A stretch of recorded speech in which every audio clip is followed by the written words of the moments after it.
morning. We are taking this opportunity to talk about UFOs, and we will return to the classical topic of the Ukrainian war eventually, but for now, we're taking this opportunity to talk UFO. Now, I think I've shown this before, but this is, in my opinion, the best alien interview you can find. And there are some key topics that I wanted to discuss, but I will actually show this whole thing and comment throughout. And since this is 2 hours and I will be commenting for at least the 2 hours, this will be very long. But one of the things I wanted to point out was that we're debating or talking or whatever the word is about if we cannot catch them up there, whatever they are, we're roughly of the opinion that we're talking about another strand of humans, in quotes, on this planet, in quotes. We're not talking about a species capable of interplanetary travel. That is possible. We're not saying it's not that. But that it looks like to us we're talking about some aspect of humanity that has chosen to ignore all this political and cultural bullshit that we have going and simply advance amongst themselves in a hidden environment. So, from our point of view, it looks more likely that it is some hidden group of humans who have technology that's 100 years ahead of everybody else and doesn't want to play ball with the rest of us. That's our theory, not aliens as such, in that they're extraterrestrial. They may look like this, but from our point of view, they aren't extraterrestrials in the way that we were looking for. It is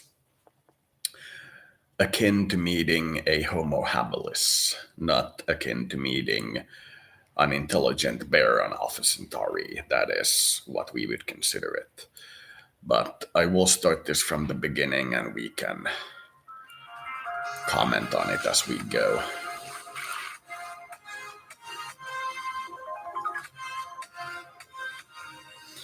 Sounds more believable than CNN. My light translation by Chris Filer. Introduction. I certify that the following text is the absolute truth and no work of fiction. These are parts of a transcript of an interview I've made with a non-human and reptilian being in December 1999. This female being was already in contact with a friend of mine, whose name is given only with the abbreviation EF in the text, since some months. Let me declare that I was all my life a skeptic about UFOs, aliens and other weird things, and I thought that EF tells me just dreams or fictitious stories when he talked with me about his first contacts with the non-human being Lacerda. I was still a skeptic when I met this being on December 16th last year in that small warm room in the remote house of my friend near to a town in the south of Sweden. Despite the fact that I saw now with my own eyes that she was not human. She has told and shown me so many unbelievable things during that meeting that I can't deny the reality and the truth of her words any longer. This is not another of that wrong UFO papers which claim to tell the truth but tell in fact just fiction. I am convinced that this transcript contains the only truth and therefore you should read it.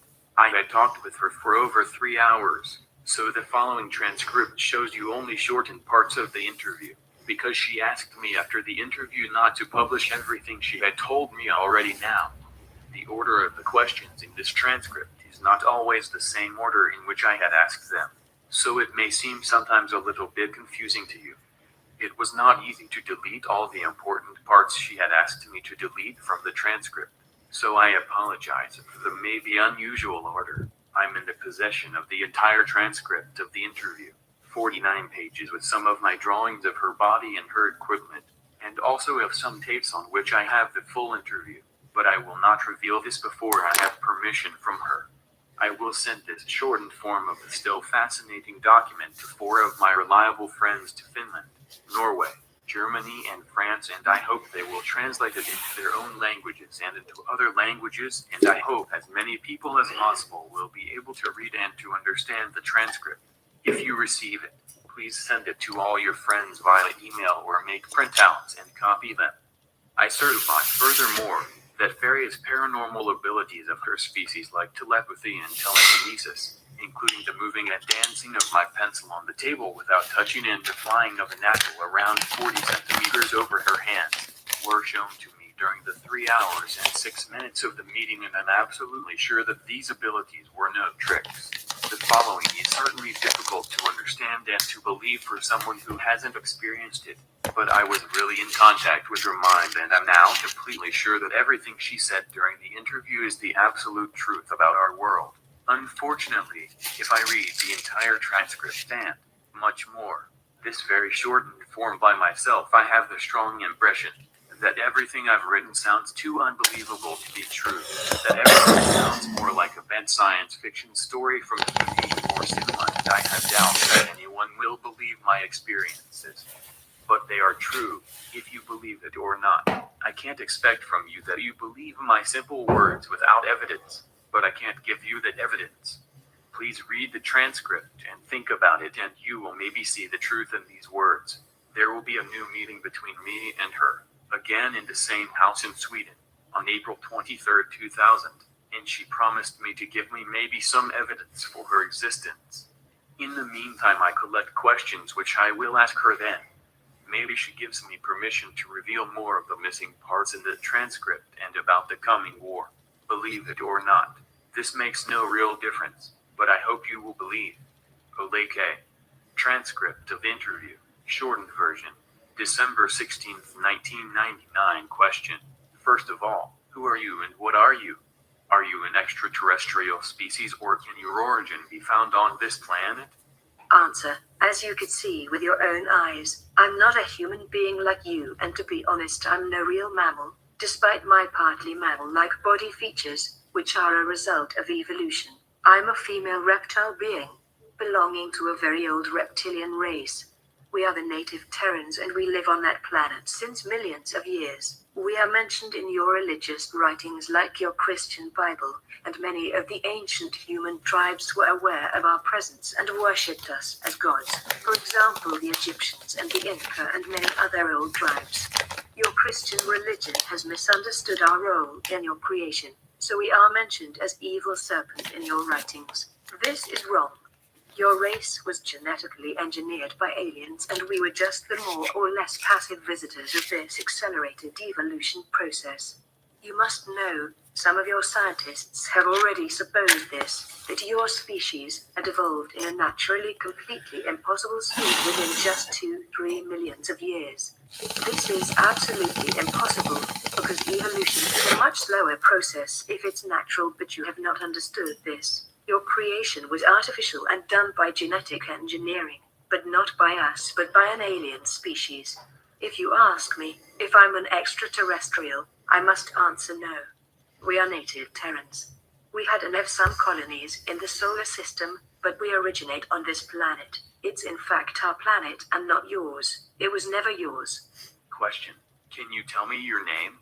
Answer. This is difficult, because your human tongue is not able to pronounce it correctly, and a mispronunciation of our names is very offensive for some of my kind. Our language is very different from yours, but my name is, I will try to say it smoother by use of your human letters, something like Shiashakash with a very, very strong pronunciation of the N and K sounds. I have no four names like you, but only a single but unique name, which is divided and characterized by the way of speaking, and which is given not to children, who have a known children name, but only in a special procedure in the adolescent age at the time of either religious or scientific enlightenment or awareness, as you would call it. I would appreciate it if you don't try to say my real name with your human tongue. Please call me Lassiter. This is the name I generally use when I'm among humans and talk with them. Question. How old are you? Answer. We measure the time not like you in astronomical years and in the revolving of the Earth around Sun, because we usually live beneath the surface of the planet. Our time measurement depends on periodically returning cycles in the Earth magnetic field, and according to this, and said with your numbers, I'm today, let me calculate, 57,653 cycles old. I have reached my adult phase and my awareness 16,337 cycles ago. This is a very important date for us. According to your human time scale, I'm around 28 years old. Question. What is your task? Do you have a job like us? Answer, to say it with your words, I'm a curious student of the social behavior of your species. That's why I'm here and talk to you. That's why I have revealed my real nature to EF and now to you, and that's why I give you all that secret information, and why I will try to answer all the questions on your many sheets of paper honestly. I will see how you react, how others of your kind react. There are so many crazies and liars of your kind on this planet who claim to know the truth about us, about UFOs, about aliens, and so on, and some of you believe their lies. I'm interested to see how you need to understand if you want to survive the coming years. Question. I've read your full statement, which you have given to EF, about this. Answer. Are UFOs real?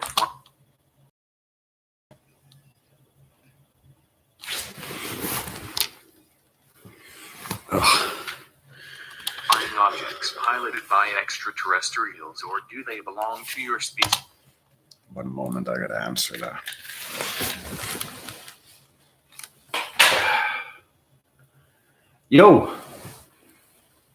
Joo, mä olin eilen nukkumas samoin, kun mä olin vitun sota-uutista seurannut. Ja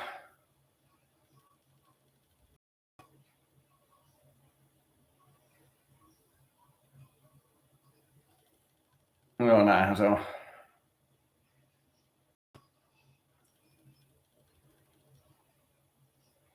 Joo, en mä päässyt mitenkään. Mä olin ollut niin pitkään hereillä, että ei siitä tullut mitään.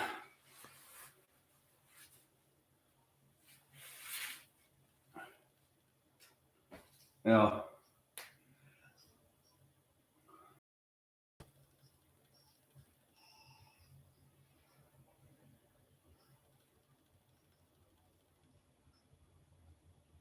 Joo. Joo, mulla on sit akkua aika vähän, kun mä oon vasta laittanut laturiin kännyn. Kyllä mä jonkun aikaa voin puhua, mutta saattaa loppua kesken. No ei vielä mitään ohjelmassa. Yhden kaverin pitäisi lainata, mutta mä en oikein tiedä, että lainaakseni. Niin siitä vähän riippuu se, että lähdekö mä 6 aikaa sinne sua näkee, sit kun sä pääset duunista.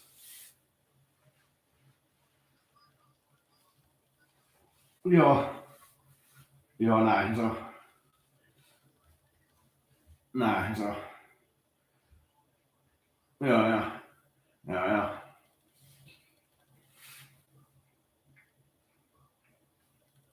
Joo, se on ihan hyvä maksaa pois, niin ei ole niin häiriöitä.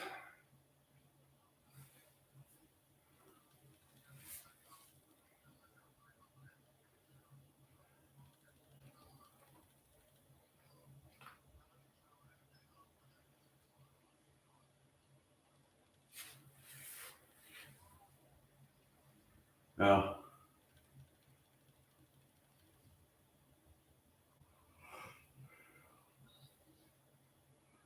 Joo, mä oon miettinyt, että siitä kun mulla tulee ne omat rahat, niin jos jaksais käydä äijän kanssa jossain vaikka Burger Kingissä safkalla, niin se voisi olla ihan hyvä. Mä kävin siellä just, niin mua ei oikein haluta sinne, mutta joku semmonen mulku toi.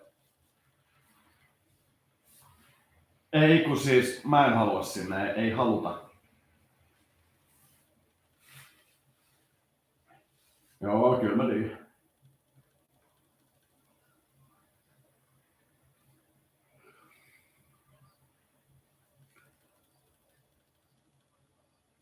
Joo, kyllä mä muistan. No, mä kävin siellä just syömässä, niin ei oikein kiinnostanut johonkin toiseen mestaan. Jos mä en olisi käynyt, niin sit oikein mielellä.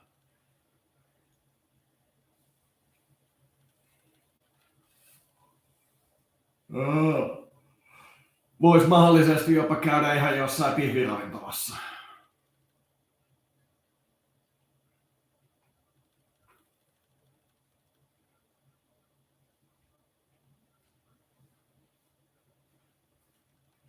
Joo, näin se vähän on.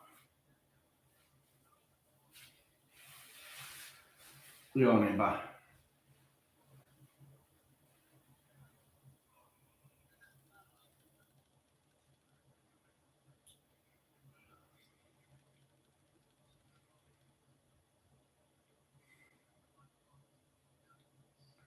Joo, niin jo. Sitäkin voisi ihan syödä, niin siellä saisi kans tämän buffetin ja se voisi olla ihan, kun en ole käynyt pitkään aikaa syömässä, niin se voisi olla ihan hyvä.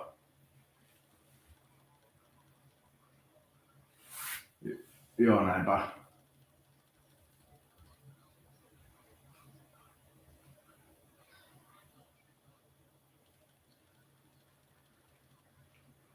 Joo, näin mä muistan.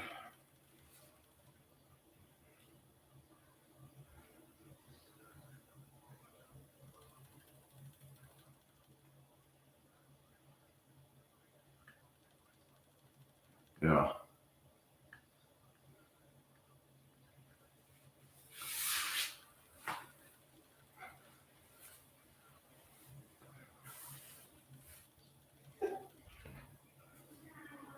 Joo.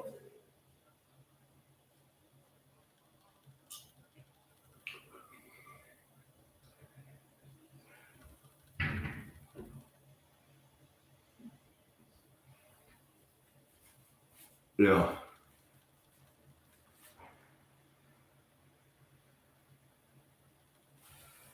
En mä tiedä, varmaan tosi joskus 6 tunnin päästä korkeintaan. En osaa vielä sanoa, mitä niin.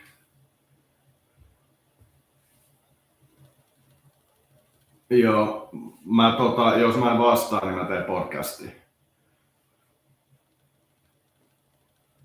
Joo, näin se on. Joo.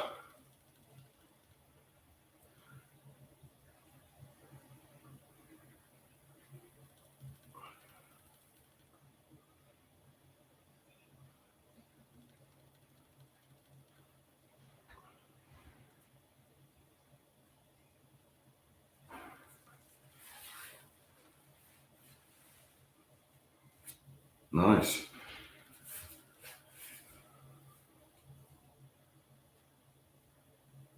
Joo.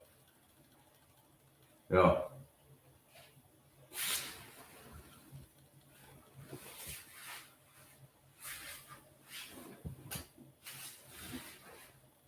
Joo. Joo, katsellaan. Joo,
species?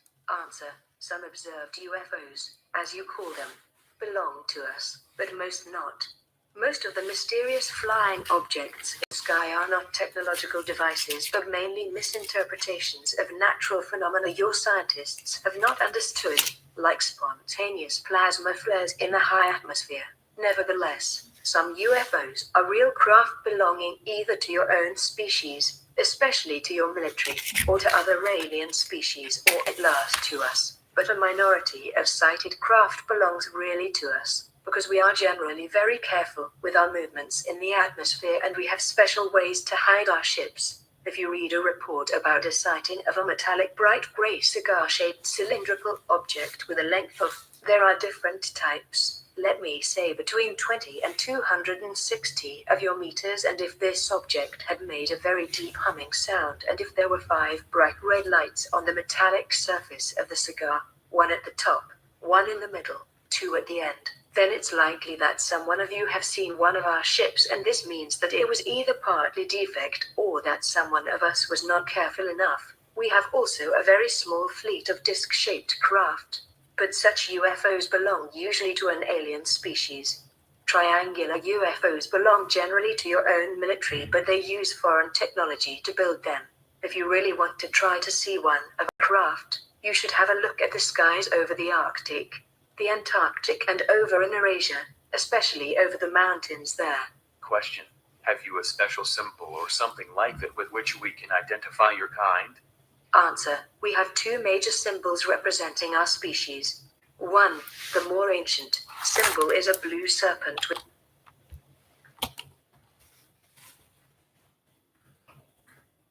4 white wings on a black background. The color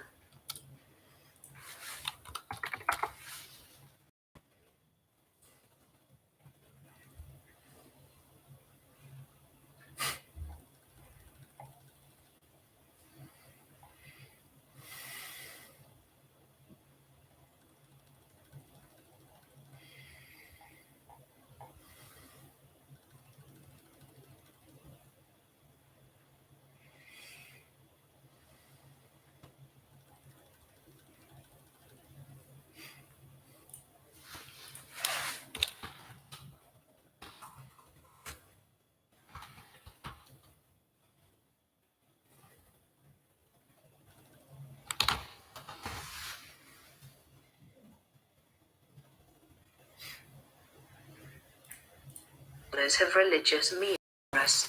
This symbol was used from certain parts of my society, but it is today very seldom. You humans have copied it very often in your old writings. The other symbol is a mystic being you would call a dragon in the shape of a circle with 7 white stars in the middle. This symbol is much more common today. If you see one of that symbols on a cylindrical craft I've described in my previous answer or on some underground installation, this thing or place belongs definitely to us, and I would advise you to go away from there as soon as possible.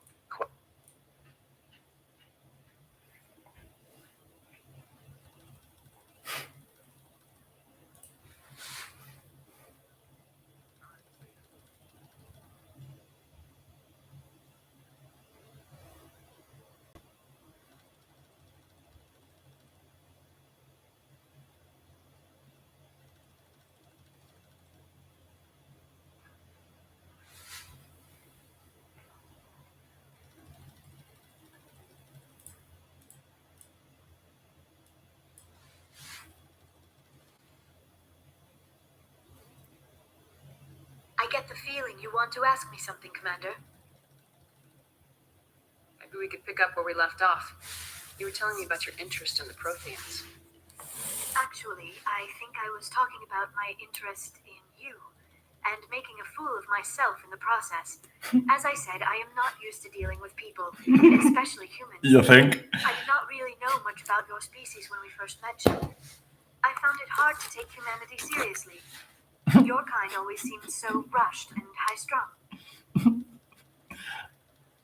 So you saw us as some kind of joke.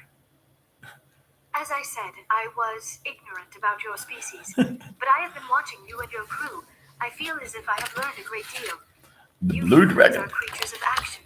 You pursued your goals with an almost indomitable determination. It is an admirable trait, but also an intimidating one. You're scared of us? Unfortunately, the rest of the galaxy sees humanity as something of a bully. You run over anyone in your path to get what you want. It is up to people like you to change their minds, Shepard. I'm doing the best I can, Liara. There is a reason the Council chose you to become a Spectre. They saw something special in you. The best of what humanity has to offer.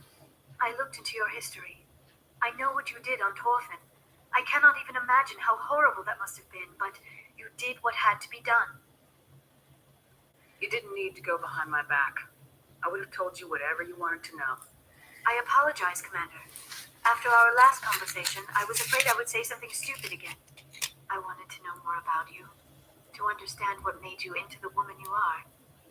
There is something compelling about you, Shepard. The national Don't try spirit. to justify this. You're obsessed. Obsessed? All I did was look up some information from the extranet. I would hardly call that an obsession. I apologize if I offended you, Commander, but you had better get used to this kind of attention. You are the first human Spectre, the most visible representative of your species. The eyes of the entire galaxy are watching you. Sorry. Guess I overreacted. Your instincts were not completely wrong, Commander. I did feel some attraction to you, but I was not sure if it would be appropriate to let it grow into something more. I thought there might already be a Hybridization program. Lieutenant Malenko. But The lieutenant and I are just friends. Nothing more. My mistake. I'm not as adept at understanding human relationships. But what about us, Shepard? Is there a mutual attraction, or was I wrong about that too? Sorry, Liara. I'm not interested in you. Not in that way. I see. I apologize if I have made you uncomfortable, Commander. It will not.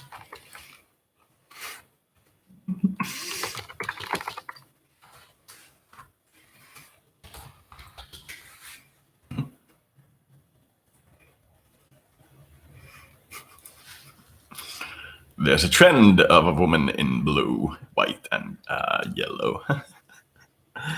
Oh, Sweden. Never mind. There's also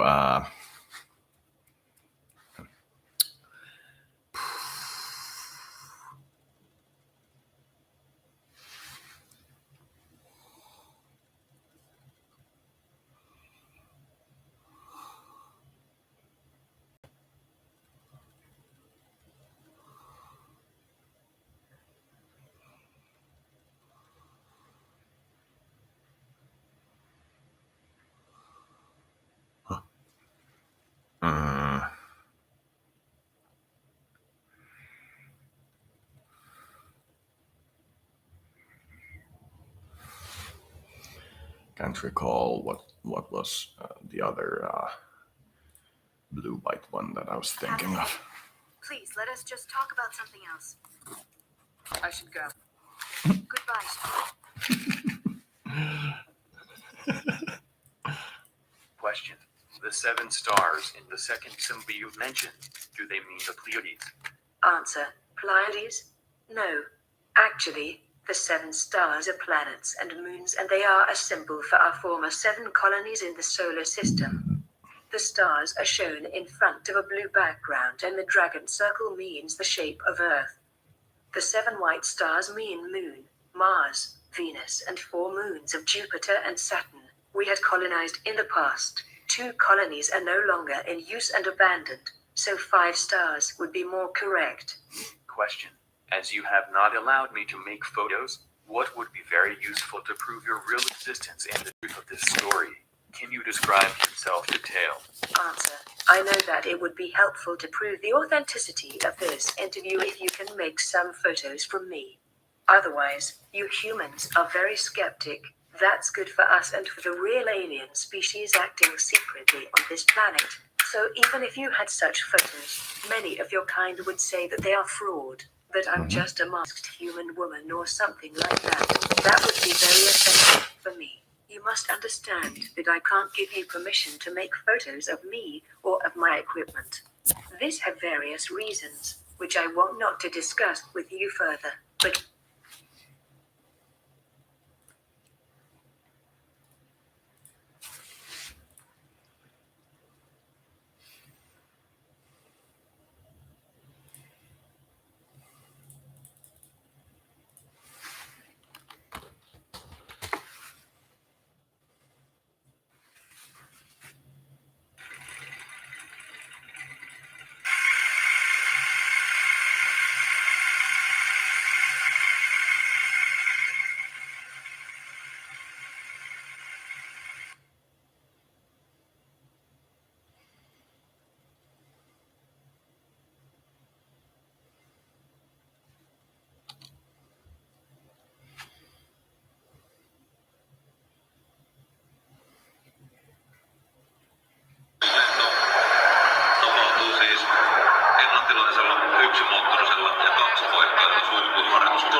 There's a reason why us alien folk don't want to give you Earth folk lots of technology. You do see what happens when we give it to you. You end up in confusing messes, but sometimes you gotta do what an alien gotta do. But giving you flight from atmosphere to space on a single launch engine is, in terms of if this planet goes boom, the kind of thing that gets me tortured for a while. So one of the reasons is the keeping up of the secrecy of our existence. Another reason is more religious. Nevertheless, you have Prime permission directive. to make drawings of my look and of my equipment. I can show you later. I can also try to describe myself, but I doubt that others of your kind will be able to imagine my real look from simple words, because the automatic denial of the existence of reptilian species and generally of intelligent species other than your own is part of the programming of your mind. Well, I will try. Imagine the body of a normal human woman, and you have at first a good imagination of my body. Like you, I have a head, 2 arms, 2 hands, 2 legs and 2 feet, and the proportions of my body are like yours. As I'm female, I have also 2 breasts. Despite our reptile origin, we have started to give milk to our babies during the evolution process. This happened around 30 million years ago, because this is the best thing to keep the young alive. Evolution had done this for your species already in the dinosaur age and, a little bit later, also for ours. That means not that we are now real mammals, but the breasts of us are not as large as those of human women, and the size of them is generally equal for every female of my kind. The external reproduction organs are for both sexes smaller than those of humans, but they are visible and they have the same function as yours. Another gift of evolution to our species. My skin is mainly of a green-beige color, more pale green, and we have some patterns of brown irregular dots, each dot of the size of 1 to 2 centimeters, on our skin and in our face. The patterns are different for both sexes, but females have more, especially in the lower body and in the face. You can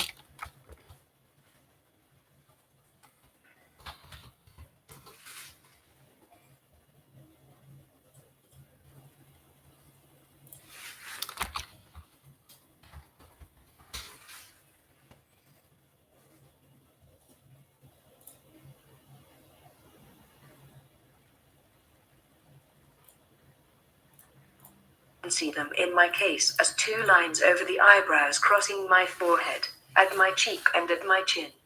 My eyes are a little bit larger than human eyes. For this reason, we can see better in the darkness, and usually dominated from the large black pupils, which are surrounded from a small bright green iris. Males have a dark green iris. The pupil is slit and can change its size from a small black line to a wide open egg-shaped oval. Because our retina is very light sensitive and the pupil must compare this. We have external round ears, but they are smaller and not so curved as yours. But we can hear better because our ears are more sensitive for sonic. We can also hear a wider range of sonic. There's a muscle or lid over the ears which can completely close them. For example, underwater. Our nose is more pointed and there is a V-shaped curving between the nostrils, which enabled the ancestors to see temperature. We have lost most of this ability, but we can still feel temperature much better with this organ. Our lips are shaped like yours, those of females a little bit larger than those of males, but of a pale brown color, and our teeth are very white and strong and a little bit longer and sharper than your soft mammal teeth. We have no different hair colors like you, but there is a tradition to color the hairs in different ages, and the original color is, like mine, a greenish brown. Our hairs are thicker and stronger than yours, and they grow very slow. In addition, the head is the only part of our body where we have hairs. Our body, arms and legs are similar in shape and size to yours, but the color is different. Green-beige, like the face, and there are scale-like structures on the upper legs, over the knee, and up the arms, over the elbow. Our 5 fingers are a little bit longer and thinner than human fingers, and our skin on the palm is plain. So we have no lines like you, but again a combination of a scale-like skin structure and of the brown dots. Both sexes have the dots on the palm, and we have no fingerprints like you. If you touch my skin, you will feel that it is smoother than your hairy skin. There are small sharp horns on the upside of both middle fingers. The fingernails are gray and generally longer than yours. You see that my nails are not so long and round at the top. This is because I'm female. Males have sharp pointed nails with a length of sometimes 5 or 6 of your centimeters. The following feature is very different from your body and part of our reptilian origin. If you touch the backside of my upper body, you will feel a hard bony line through my clothing. This is not my spine, but a very difficult shaped external plate structure of skin and tissue following exactly our spine from the head to the hip.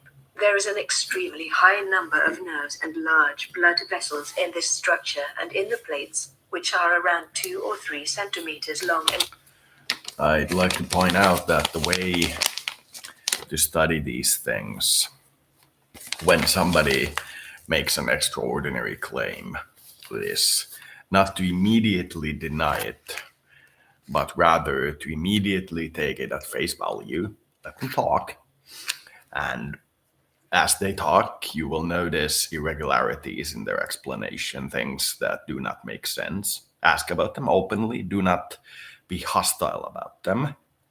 And once they have finished talking, think about it for yourself. Spend some time thinking about it. Compare your new mindset to where that information is and is held to be true to your previous mindset where that information doesn't exist, and make comparisons on which feels more natural, which feels more lively, and so on and so forth. But when somebody makes an extraordinary claim, do not expect them to prove it extraordinarily quick. Very touch sensitive. This is the reason why we have always problems to sit in chairs with a back like this chair. The main task of these small plates, beside a role in our sexuality, is simply the regulation of our body temperature. And if we sit in natural or artificial sunlight, these plates become more blood-filled and the vessels become wider, and the sun is able to heat up our reptoid blood, which circulates through the body and through the plates for many degrees, and that gives us a great pleasure. What else is different from your kind? Oh, we have no navel, because we were born in a different way to your mammal birth. The other exterior differences from your kind are minor, and I think I must not mention all now, because most of them are not visible if we wear clothing. I hope the description of my body was detailed enough. I would advise you to make some drawings. Question: what kind of clothing do you generally wear? I suppose this is not the way you dress normally. Answer: no, I wear this human everyday clothing only when I'm among humans.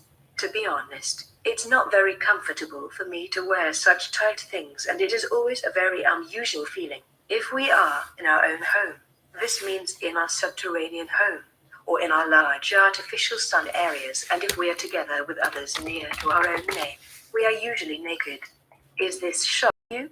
When we are in the public and together with many others of my species, we wear very wide and soft clothing made of thin, light stuff.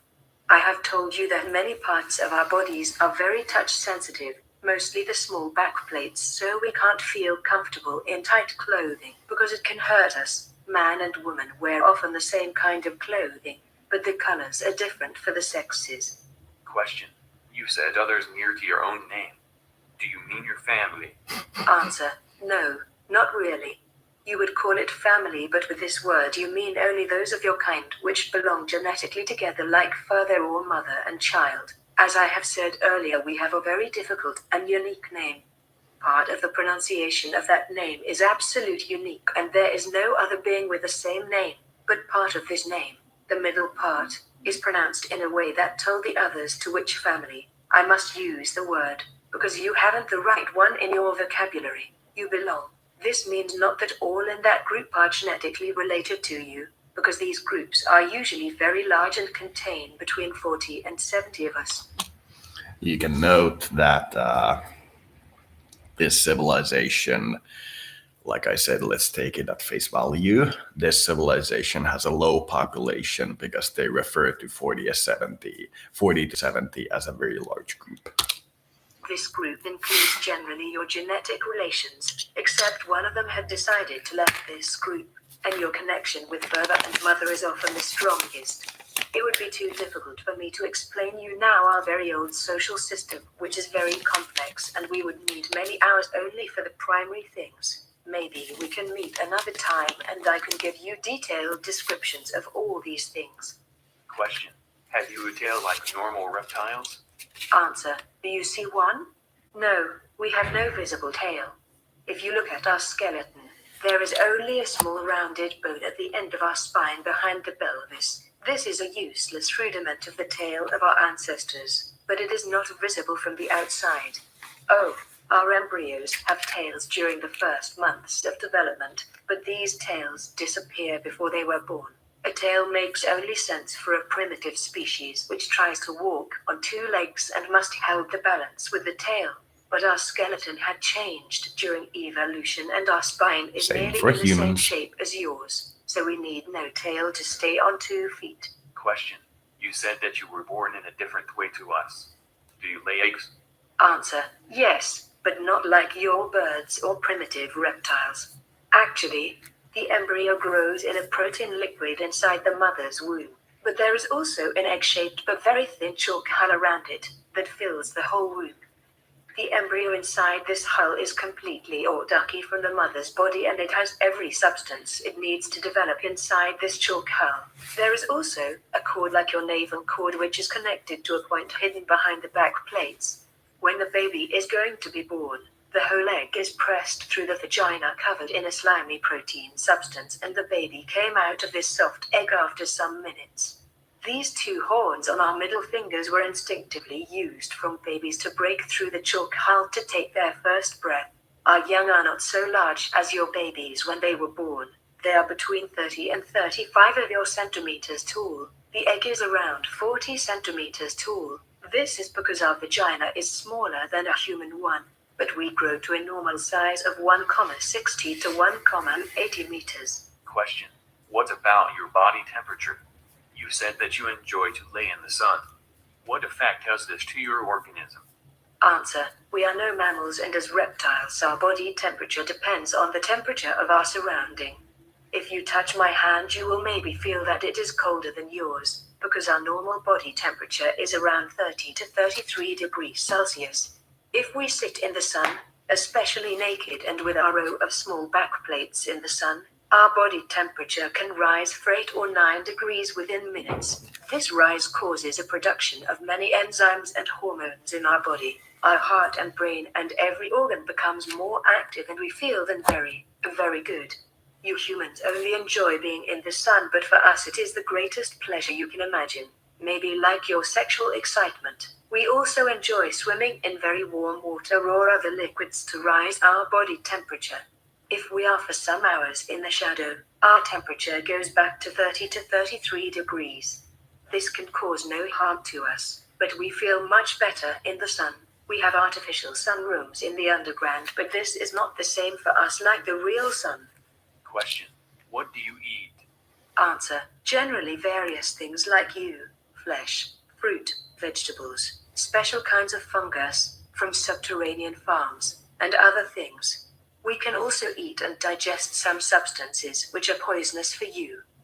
The main difference between you and us is that we must eat flesh, because our body needs the proteins. We can't live completely vegetarian like your kind because our digestion would stop working and we would die after some weeks or maybe months without flesh.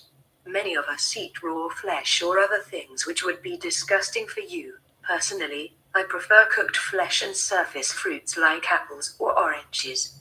Question. Can you tell me something about the natural history and evolution of your species? How old is your species? Have you evolved from primitive reptiles as mankind has evolved from apes? Answer.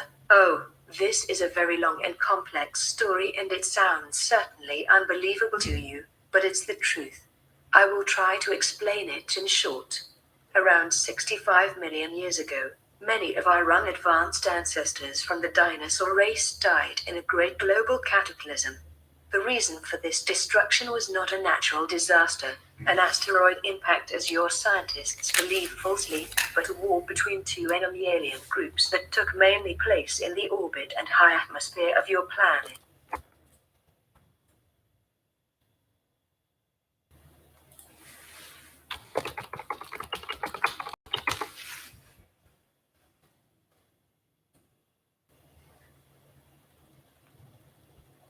Always rely on the classic. N. Mental energy drink.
"2007.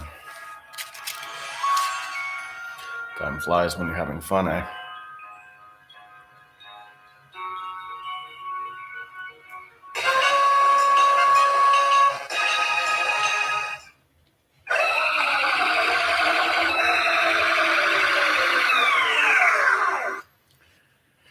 Yellowstone.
According to our limited knowledge about the early days, this global war was the first alien war on planet Earth, but it was definitely not the last, and a future war is coming soon. While a Cold War, as you call it, between alien groups is ongoing since the last 73 years on your planet, the opponents in this 65-million-year-old war were two advanced alien species, whose both names are again not pronounceable for your tongues. I'm able to say them, but it would hurt your ear if I tell you the names in their original way. One race was human, your species, but much older, and was from this universe, from a solar system, from the star constellation you call Procyon today in your maps. The other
Other species, about which we know not so much, was a reptilian species, but they have nothing to do with our own species, because we have evolved from local saurians without exterior influence, except the successful manipulation of our own genes by us. More about that later. The advanced reptilian species came not from this universe but from well, how should I explain it to you? Your scientists Felt have wrong. not really understood the true nature of the universe, because your illogical mind is not able to see the easiest things and relies on wrong mathematics and numbers. This is part of the genetic programming of your kind, to which I will come later. Let me say that you are nearly as far away from the understanding of the universe as you were 500 years ago. To use a term you will maybe understand, the other species came not from this universe but from another bubble in the foam of the omniverse. You would call it maybe another dimension, but this is not the right word to describe it correctly. By the way, the term dimension is generally wrong in the way you understand it. The fact you should remember is that advanced species are able to walk between bubbles by use of, as you would call it, quantum technology, and sometimes in special ways only by use of their mind. My own species had also advanced mental abilities in comparison to your species, but we are not able to do the matter string/bubble changing without technology. But other species active on this planet are able, and this looks to you like magic as it had to your ancestors. Back to our own history. The first species, the humanoids, had reached Earth around 150 years before the reptilians, and they built some colonies on the former continents. There was a large colony on the continent you call Antarctica today, and another one in the continent you call Asia today. These people lived together with animal-like saurians on the planet without problems. When the advanced reptilian species arrived in this system, the humanoid colonists from Procyon tried to communicate peacefully, but they were not successful, and a global war started within months. You must understand that both species were interested in this young planet not for his biology and undeveloped species, but for only one reason: raw material, especially copper. To understand this reason, you must know that copper is a very important material for some advanced species, even today, because it is, together with some unstable materials, able to produce new stable elements if you induce a high electromagnetic field in the right angle with a high nuclear radiation field to produce an overcrossing of fluctuating fields. The fusion of copper with other elements in such a magnetic radiation field chamber can produce a force field of special nature that is very useful for various technological tasks. But the base for this is an extremely complex formula you are not able to discover because of the restrictions of your simple mind. Both species wanted to have the copper of planet Earth, and for this reason they fought a not very long war in space and orbit. The humanoid species seemed to be successful during the first time, but in a last battle the reptilians decided to use a mighty experimental weapon. A special kind of fusion bomb which should destroy the life forms on the planet but should not harm the valuable raw materials and the copper.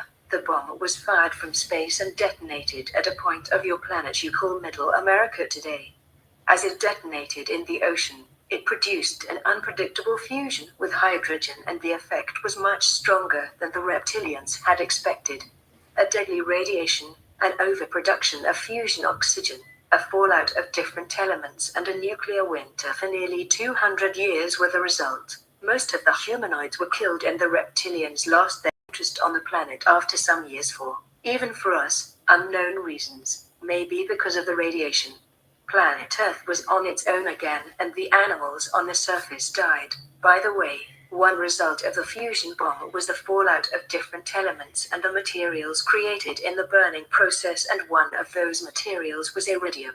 Your human scientists today see the iridium concentration in the ground as an evidence for an asteroid impact that killed the dinosaurs. That is not true, but how should you know that? Well, most of the dinosaurs died, not all in the detonation but in the bad things which came after the war. especially in the nuclear winter and in the fallout. Nearly all dinosaurs and reptilians were dead within the next 20 years. Some of them, especially those in the oceans, were able to survive for the next 200 to 300 years even in this changed world. But these species also died because the climate had changed. The nuclear winter ended after 200 years, but it was colder on Earth than before. Despite the cataclysm, some species were able to survive. Fish, like the sharks, birds, little creepy mammals, your ancestors, various reptiles like crocodiles. And there was a special kind of small but advanced dinosaurs which had developed together with the last large animal reptilians like the species you call Tyrannosaurus. This new reptile was walking on two legs and looked a little bit like your reconstruction of an iguanodon. It originated in this family, but it was smaller, around 1.50 meters tall, with some humanoid features, a changed bone structure, a larger skull and brain, a hand with a thumb which was able to grab things, a different organism and digestion, advanced eyes in the middle of the head like your eyes, and most important, with a new and better brain structure. This was our direct ancestor. There are theories that the radiation from the bomb took part in the mutations of the organism of this new breed, but this is not proven. Nevertheless, this little humanoid-like dinosaur evolved during the following 30 million years. As I have said earlier, a species need generally more time to evolve than you think, if the evolution is not artificially induced like in your case, from an animal to a more or less thinking being. These beings were intelligent enough not to die in the next millions of years, because they learned to change their behavior. They lived in caves instead in the cold nature, and they learned to use stones and branches as first tools and the use of fire as help to warm them, especially to warm their blood, which is very important for our kind to survive. During the next 20 million years, this species was divided by nature into 27 subspecies. Unfortunately, former reptilian species were prone to divide themselves in a more or less illogical way into subspecies during the evolution process.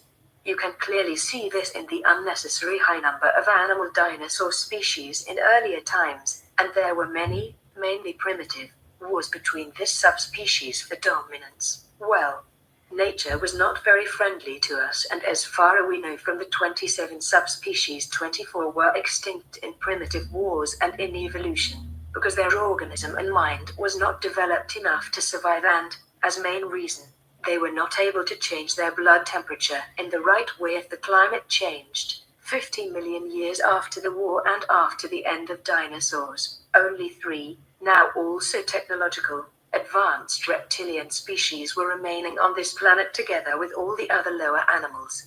Through natural and artificial crossbreeding, these 3 species were united to one reptilian species, and through the invention of genetic manipulations, we were able to eliminate the dividing prone genes in our genetic structure, according to our history and belief. This was the time when our final reptilian race, as you see me today, was created by use of genetic engineering. This was around 10 million years ago, and our evolution nearly stopped at this point. Well, actually, there were some minor changes in our look toward a more humanoid and mammal-like appearance during the coming ages, but we have not divided again into subspecies. You see, we are a very old race in comparison to your kind, which was jumping around as small monkey-like animals in the trees at this time, while we invented technology, colonized other planets of this system, built large cities on this planet, which disappeared without a trace in the ages, and engineered our own genes while your genes were still those of animals. 10 million years ago, the small simians started to grow, and they came down from the trees to the ground, again because of the change of the climate, especially on the so-called African continent. But they evolved very slow, as it is normal for a mammal, and if nothing extraordinary had happened to your kind, we wouldn't be able to sit here and talk, because I would sit in my comfortable modern house and you would sit in your cave clothed with fur and trying to discover the secrets of fire, or you would maybe sit in one of our zoos. But the things had developed differently, and you believe now you are the crown of creation, and you can sit in the modern house, and we must hide and live beneath the earth and in remote areas. Around 1.5 million years ago, another alien species arrived at Earth. It was surprisingly the first species since over 60 million years. This would be more surprising for you if you would know how many different species are today here. The interest of this humanoid species, you call them Elohim today, was not the raw material and the copper. It were to our astonishment the unadvanced taped humanoids. Despite of our presence on this planet, the aliens decided to help the apes to evolve a little bit faster, to serve them in the future as some kind of slave race in coming wars. The fate of your species was not really important for us, but we didn't like the presence of the Elohim on our planet, and they didn't like our presence on their new galactic zoo planet, and so your 6th and 7th creation was the reason for a war between us and them. You can read about that war, for example, partly in the book you call Bible, in a very strange way of description. The real truth is a very long and difficult story. Should I continue? Question. No, not now. I've made some notes about your history and now I have some questions. Answer, please ask. Question. First of all, you handle with a very large time scale. You claim that your primitive ancestors lived together with the dinosaurs, survived the, as you called it, artificial cataclysm and evolved then over 40 million years, and your evolution was completed 10 million years ago. This sounds very unbelievable to me. Can you say something to this? Answer, I understand that this must sound absolutely unbelievable to you, because you are a young and genetically engineered species. Your historical horizon ends at a scale of just some thousands of years, and you think this is right. But it isn't. This is impossible. Your programmed mind is obviously not able to handle with such large time scales. Our evolution time may seem incredibly long to you, but this is in fact the original way of nature. Remember, your early mammal ancestors developed together with dinosaurs and they survived the bomb like us. They evolved slowly during the next millions of years and they divided into various species and shapes, some of them larger, some of them smaller. This is evolution of the body. But what about their mind and intelligence? They were simple animals. The mammals evolved since, let us say, 150 millions of years, but only in the last 2 to 3 millions of years they were able to become intelligent and thinking. And within this small period beings like you were created. From nature, 148 millions of years time for the evolution of animal-like mammals, 2 millions of years time for the development of, more or less, intelligent beings like you? Ask yourself, do you really think this accelerated evolution is natural? Then your species is more ignorant than I've thought. We have not evolved wrong, but you. Question. I understand. But I have another question. You've mentioned many facts about the ancient war between the aliens 65 million years ago. This happened very long before your kind became really intelligent, as far as I have understood you. Why do you know so many things about that first war and about the evolution of your species? Answer. This is a good question, much better than the previous, and I have not explained it properly to you. Our knowledge about the First War comes completely from an ancient artifact, which was found around 16,000 years ago from our archaeologists on the continent you call North America today. They found there a round plate with a diameter of approximately 47 of your centimeters. The plate was made of an even for us unknown magnetic material, and inside the plate there was another smaller crystal plate which contained an enormous amount of information coded in the molecular structure of the crystal. This memory plate was manufactured from the last bomb survivors of human race from Procyon already 65 million years ago, but it was completely intact when we found it. Our scientists were able to encode the messages and data, and so we heard the first time about the events which took place in the distant past and which led to the extinction of the dinosaurs. The plate contained detailed descriptions of both species, but more about the humanoids, and about the events and weapons, including the fusion bomb. It contained also a description of the animals and saurians on Earth, including our pre-intelligent ancestor species. The rest of our knowledge about our evolution comes from skeletons and from the back reading and encoding of our DNA. You see, we know the real truth about our roots since 16,000 years. Before that time, there was a more religious idea of our creation. Question. What have happened with both alien species? Answer: we don't know exactly. The surviving humanoids on Earth obviously died in the years after the bomb, and others of their kind and the reptilians never came back to Earth, as far as we know. Concerning the reptilian aliens, there is a possibility that it was physically impossible for them to return, because the matter between bubbles is sometimes in rapid movement. The current theory is that both species had ceased to exist during the millions of years. Question: you've mentioned skeletons of your kind. How can it be that human scientists haven't found any trace of you and your ancestors if you really lived for such a long time on this planet?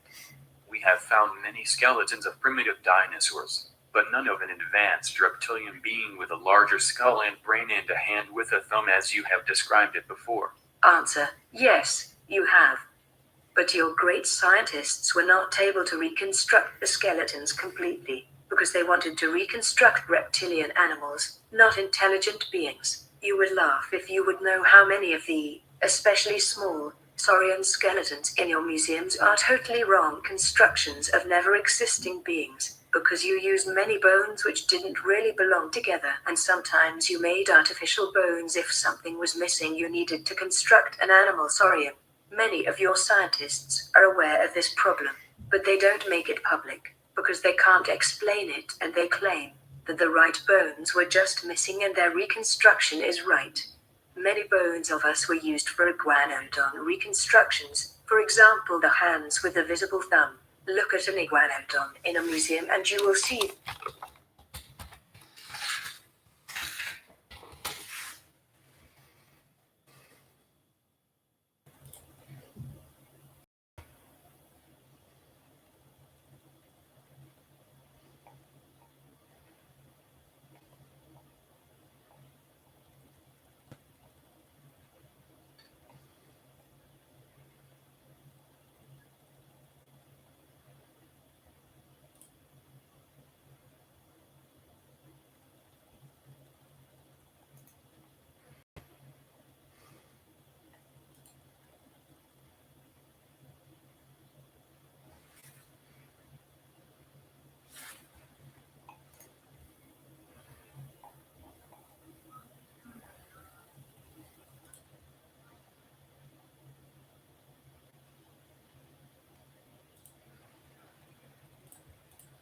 That I'm right.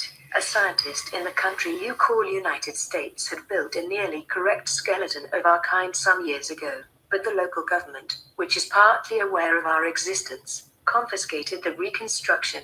As we live today, and since thousands of years, nearly completely beneath the earth, you will not find any cadavers or skeletons of us.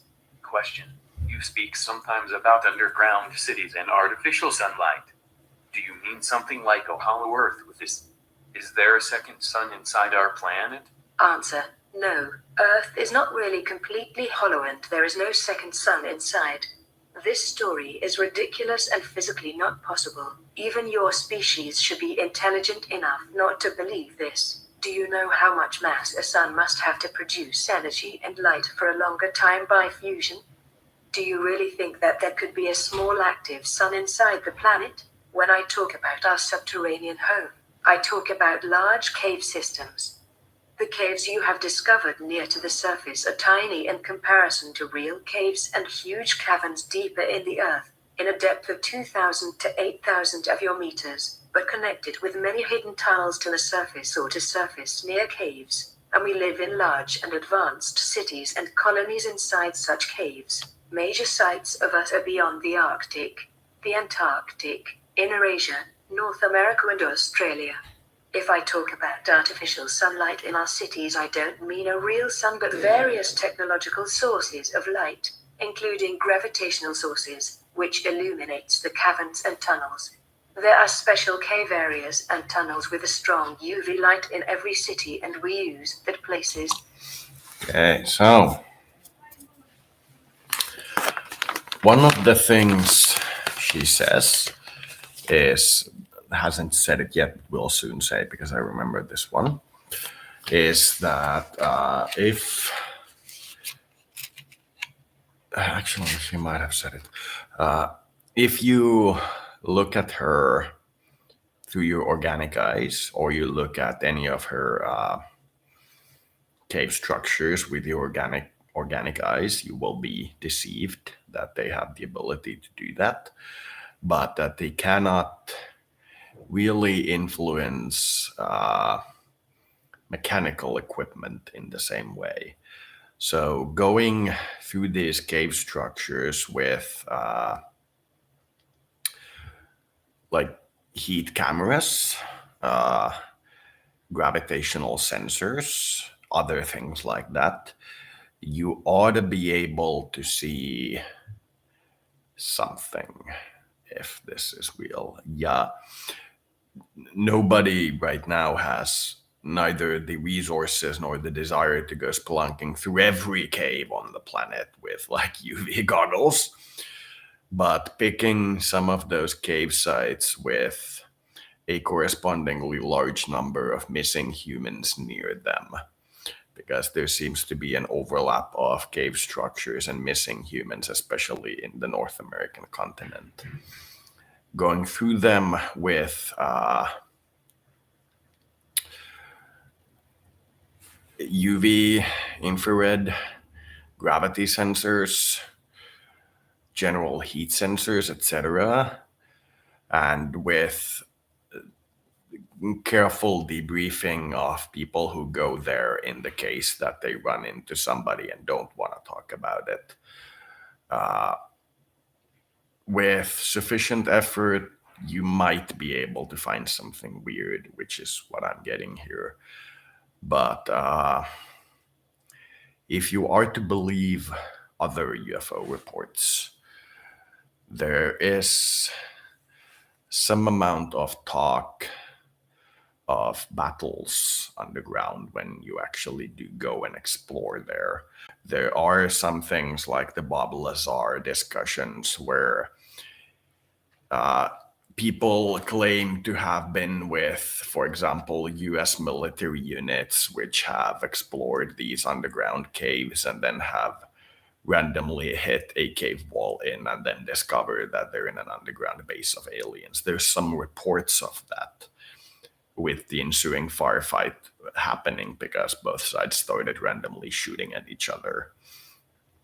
So this makes me return to my earlier point, which is that if we take her story face value, and if we do go looking for them with the methods that she has implied might work, there is a reasonable chance that if we go in unprepared and we do run into something weird, we will be overwhelmed by what we ran into. So if we do this, we ought to have some kind of plan of what to do if they're friendly, what to do if they're hostile, what to do if they run away and don't want to be bothered, and so on and so forth. So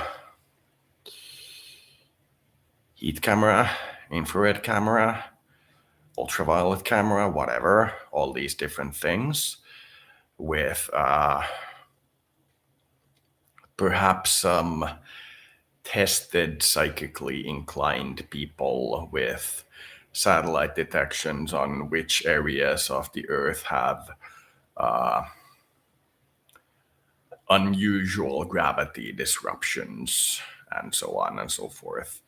Doing such a large-scale study might find something curious. To heat our blood. Furthermore, we have also some surface sun places in remote areas, especially in America and Australia. Question: where can we find such a surface near entry to your world? Answer: do you really think I will tell you their exact location?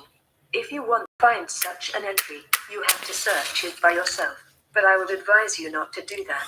When I came to the surface 4 days ago, I used an entry approximately 300 kilometers north from here near to a large lake, but I doubt that you would be able to find it. There are only a few entries in this part of the world.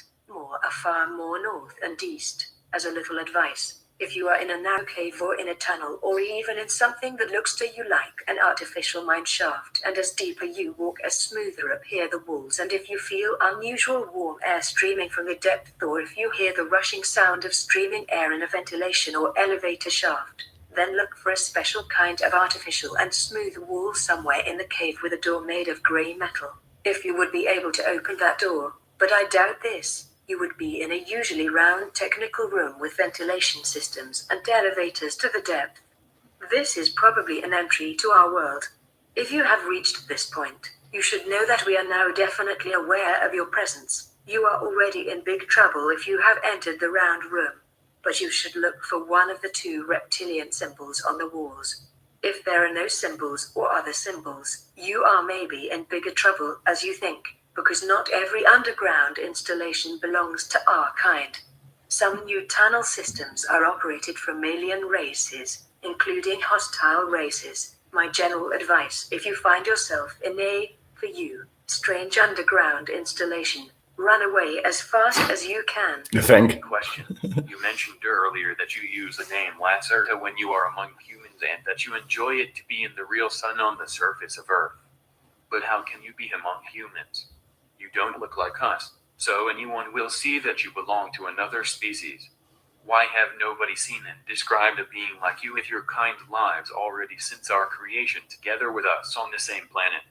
Can you explain that to me? Answer. First, my kind was of course seen and described, and worshipped, many times in your primitive past, for example in your religious writings like your Christian Bible.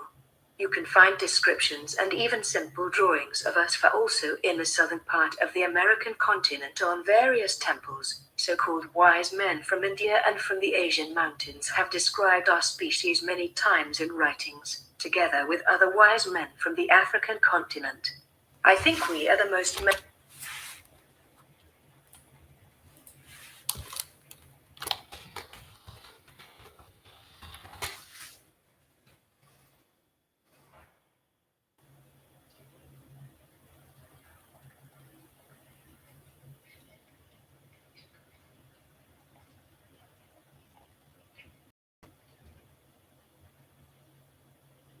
Credo mutua.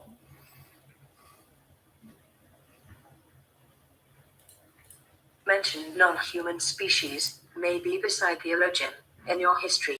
If you don't believe me, have a look at your history and you will see the truth in my words. Your great scientists called the belief in us superstition and religion, and today's intelligent humans have forgotten our presence on the surface in the past. Furthermore, our species is seen even today sometimes from human witnesses in its original shape on Earth or in our surface near entries and tunnel systems. But fortunately you and your media didn't take the reports of such crazies serious. That's good for us, and that's the reason why we allow those people to see us as we really are. Some of my species are also in direct contact with human scientists and politicians from the surface, but this is top secret as you would call it, and nobody of your public knows anything about it.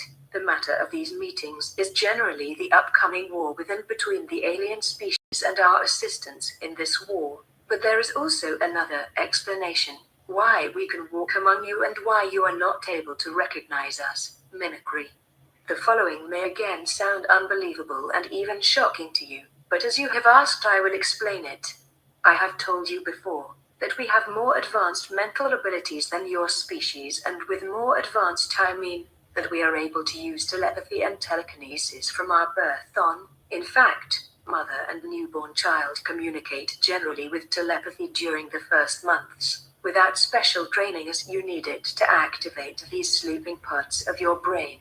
The structure of our brain is a little bit different to yours, and our hypothesis is larger and more active than yours, especially when we are in sunlight. Our own abilities are very strong in comparison to yours, but weak in comparison to the matter string/bubble mind forces of some of the alien species on this planet. I was never very good in that mind things, but we all have these primary abilities and can use them, for example, for our protection or even for attack. When we are on the surface and we meet human beings, even a large group of them, this makes no difference. All of your minds are like one mind, We are able to touch their mind and induce them via telepathy. The command see us as one of your kind, and the weak human mind will accept this order without refusion, and they will see us, despite our reptilian look, as normal humans. I've done this many times, and you weak humans generally see me as an attractive brown-haired woman, because I have created this special mimicry image in my mind years ago, and I can induce it into your minds without problems.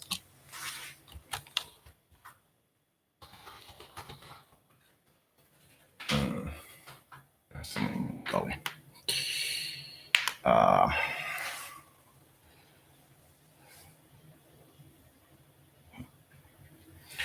Paljon näitä eri ryhmiä, että näitä ei koskaan muista, kun näitä alkaa miettiä. Se oli toi.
Siitä ei sen enempää. I've needed some time at the beginning to learn the use of the mimicry correctly, but then it worked nearly automatically, and I can even walk among a group of yours and nobody will recognize what I am. There is a simple switch. See us as we really are. See us as we want you to see us, in your consciousness, which was placed there from the illusion when they created your kind, and we can use this switch to convince you that you see humans when you look at us. Other aliens use this switch, too. It is easier as you think. When there are meetings between your kind and aliens which seem to look exactly like yours, these aliens have used that switch, and some of the meetings with man-like aliens can be also explained with meetings with my kind. When I met EF the first time, he saw me also as a normal human woman, and I remember that he was very frightened and shocked when I revealed him my real appearance. Question. Do you mean that you can really make me believe that I talk now with an attractive brown-haired human woman instead of a reptilian being like you? Answer, probably, but I don't think so in your special case. When someone expects to see a human woman instead of me, I can do it without problems with his mind, even with large groups, because nobody expects to see a reptile woman. But I have allowed your mind to see me in my original appearance from our first meeting on, and I have never induced something into your mind, so you have already realized that I'm not human. If I would now try to change this, it would probably lead to an absolute confusion or to unconsciousness, and I don't want to harm you. As I have said, I'm not very good in these things. Question. That's very scary. Can you kill with those abilities? Answer, yes, but it's forbidden. This means not that it was not done in previous times. Question. Have both sexes these abilities? Answer, yes. Question. What about photos? How do you appear on photos? Answer, this is a silly question. I appear on photos as a reptile being, because I can't have influence on the photo or on the camera itself, but only on the photographer's mind. If he or she would develop the film and show the photo to others, they would see me in my original shape. That's the reason why it is forbidden for our kind to be filmed or photographed, and we must avoid every camera on the surface. That is very difficult, and we were filmed sometimes in the past without our knowledge, especially from certain of your governments and secret agencies. Question. What other commands can your kind induce into our minds? Something like serve us or obey. Answer. This is again a strange question. We are not your enemy, most of us not, so why should we do this? To answer your question, it depends on the strength of the human mind and on the strength of the sending reptilian. There is no serve us or serve me switch in your mind, so such a command is much more difficult to induce. If the human mind and consciousness is weak and the reptilian inducer is experienced in these things and was some hours in the sun before he or she tries to do it, then it could probably work for a certain time. There are secret teachings about such things, but I've never learned anything about it. I use my primary abilities for mimicry and for communication with my own kind and sometimes for other private things.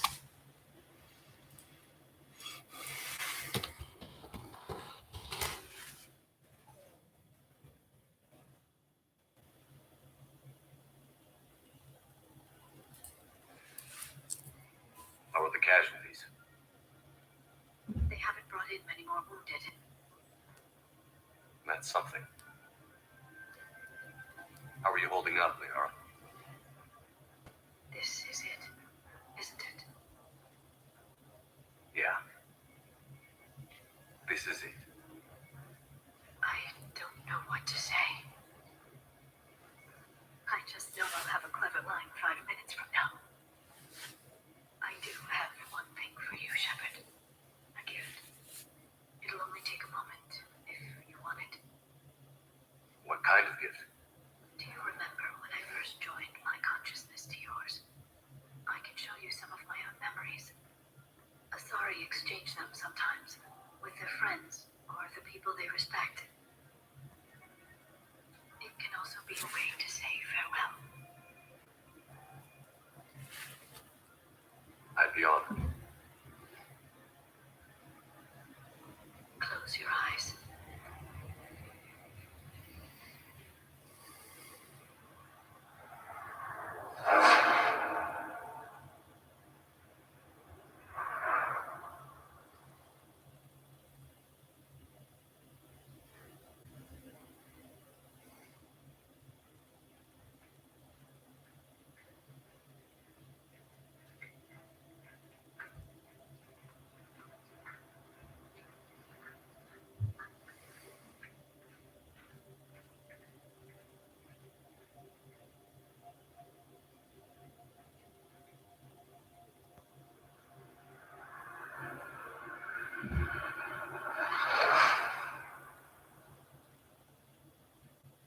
Thank you for everything.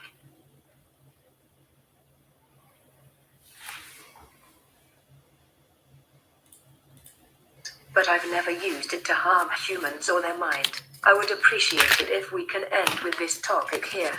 Question. A last question. You said earlier that you can hide your UFOs. Do you use the same abilities to do this? Answer, yes, but on a technical base. There is a powerful device inside each craft which is able to send an artificial signal to your minds to convince you that you see either nothing but only the sky or that you see normal aircraft like planes instead of our ships. This isn't used very often because we avoid human public when we move in the atmosphere. If you are able to see our UFOs, it means that the device is either defect or deactivated for some reason. The camouflage effect didn't work on photos. To answer this possible question of you already in advance, but why should someone make a photo of the sky when he could not see anything unusual there? By the way, most of the surface near entry points to our tunnels are also hidden with such a device, and your kind will generally see only normal cave walls instead of a door. That's one reason why I've said that I doubt that you will be able to find such a secret door to our world, but it have happened a few times in the past.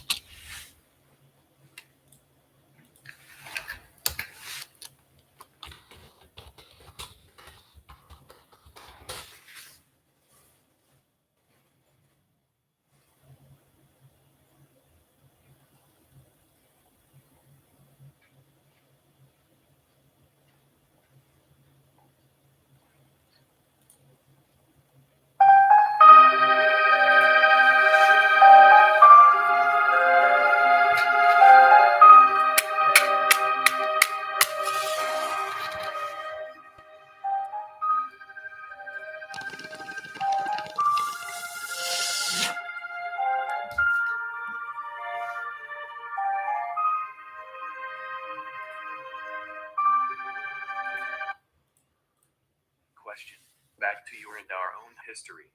You've mentioned the race of the Elohim who have created our human race. From where did they come and how did they look like?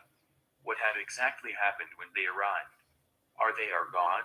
Answer: the Elohim came from this universe, from the solar system you call Aldebaran in your maps. They were a very tall humanoid species with usually blonde hairs and a very white skin. They avoided the sunlight because it hurt their skin and their eyes.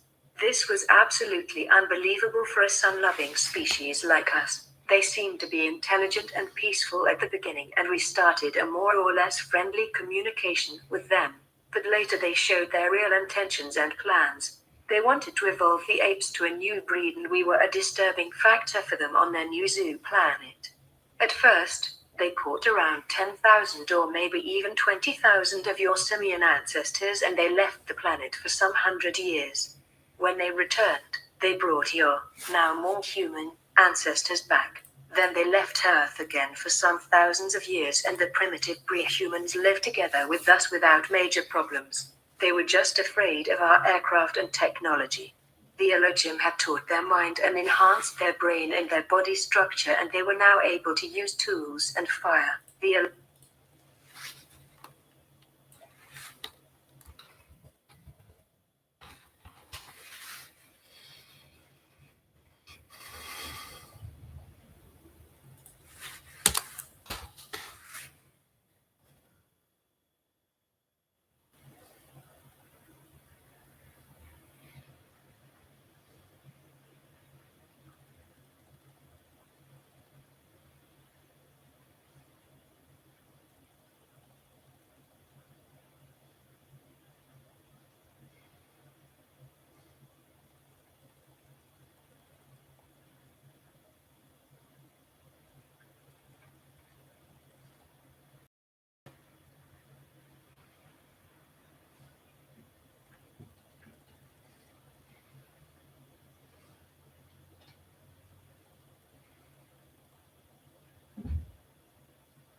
Elohim returned within 23,000 years 7 times and accelerated the evolution speed of certain of your kind. You must understand that you are not the first human civilization on the planet. The first advanced humans, who lived at the same time with less developed pre-humans, because the Elohim had experimented with different speeds and stages of evolution, with technology and speech existed around 700,000 years ago on this planet. Your scientists have not understand this, because they found only the bones of the pre-humans and some primitive cave drawings showing advanced humans and flying devices. This genetically advanced human breed lived together with us, but they avoided contact with my kind.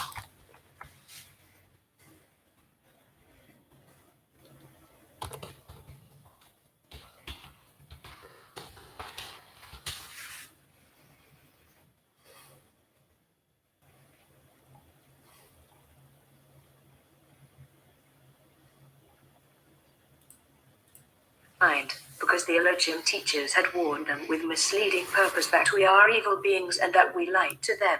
Well, after some centuries the aliens decided to extinct their first creation and they accelerated the evolution of a second and better test series and so on and so on. The truth is that your modern human civil pyramids today are around 75,000 years ago. Your Egyptians just found that large ancient pyramids in the sand and tried not very successful to build similar constructions, and the sixth civilization was the one which built the cities which ruins you can find today beneath the sea in the so-called Bimini area around 16,000 years ago. The last creation of the seventh breed of your series was done just 8,500 years ago, and this is the only creation you can remember and to which your religious writings refer. You rely on archaeological and paleontological artifacts which show you a wrong and short past, but how should you know anything about the six civilizations before? And if you find evidence for their existence, you deny and misinterpret the facts. This is partly a programming of your mind and partly pure ignorance. I will tell you in the following only about your creations, because the six previous mankinds are lost and therefore they should not concern you. There was a long war between us and the Elohim and also between certain groups of the Elohim themselves, because many of them were the opinion that the again and again creation of human species on this planet makes no real sense. The last battles in this war were fought around 5,000 years ago in orbit and surface.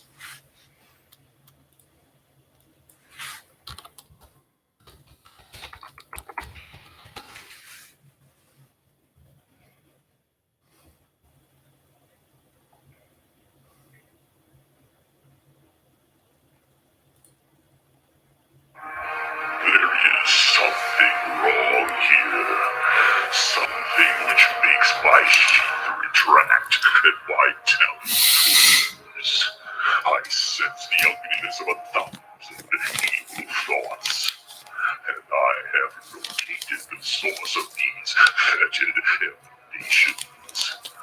They come from aboard your vessel. Foolish renegade human, why have you come here? All that you have found is your inevitable punishment. What? A human in a precursor service vehicle? How did you escape the slave ship, human? Oh, did you escape the slums, human?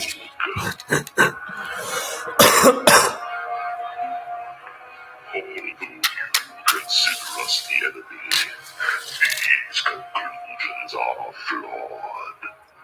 We are your civilization. We bring peace. A peace built upon our social framework, imposed upon your planet. A new world order in which your prosperity and security are assured by the Urquan.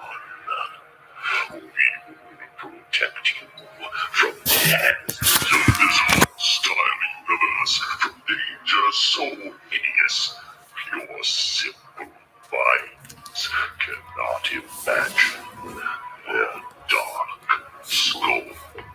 Today, we are the enemy. In time, this will change. Soon, you will come to understand the wound of slavery we force upon you, and then you will revere and even love us for this gift.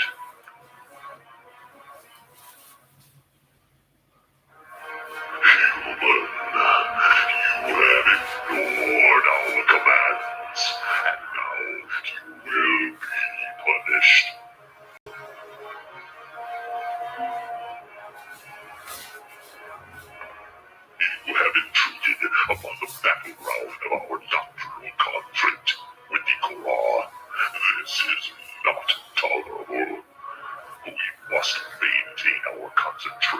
of this war, we must win.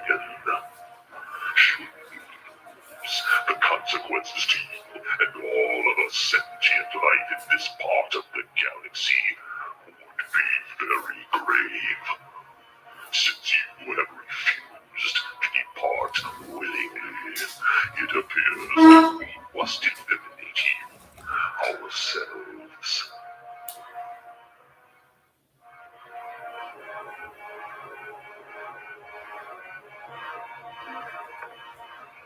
In our 20,000 years along the path of now and forever, we have dominated thousands of species, yes, but we have saved hundreds from extinction. You imagine the threat of unknown invaders or alien pesters born on the solar wind. We have seen these, but you do not acknowledge your own worst enemy, yourselves. We have found dead worlds without number, planets ravaged by atomic fire or Gaian collapse. These planets were not rendered sterile by outside forces. They bear sad testament to the effects of unrestrained instinct and emotion. New vaccine. It's interesting, isn't it? When you make a work of art about danger from an unknown source and you develop, the strange danger develops with you. Kind of follows your timeline. A new vaccine. Vaccine the UN paradox. Blocked. Oh, you don't say. Not expecting that at all. Oh no.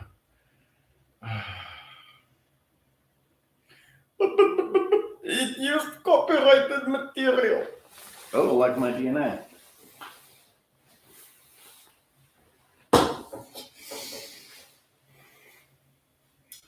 I will be back. But I will leave this on. Far as I know, it shouldn't play the next in the series after this one is done. But I feel, I don't know why, but I feel like you might benefit from this. I will be back. Prevent such mistakes.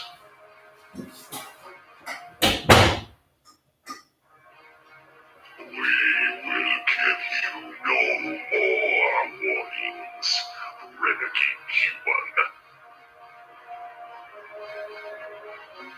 A fine command, human, but it is more of a plea. Your insubordination is guaranteed your death. There can be no alternative. But your species has not yet crossed the threshold of disobedience that would require us to decimate Earth. You had survived combat with us before. You may survive the ensuing battle. If this happens, you return to your home, await our arrival there. If you interfere with us here, we may lose the doctrinal conflict with the Korah. If we are defeated, you are defeated as well. The Korah will be unleashed. They will begin a genocidal orgy, cleansing all known sentience. They will crack the slave shield around Earth and reduce the surface of your blue world to cinders.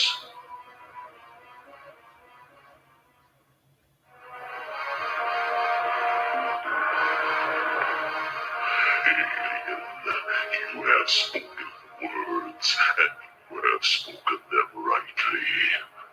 We will tell you our reasons why we enslave all other sentient life. We evolved in a hostile world, the descendants of solitary hunters.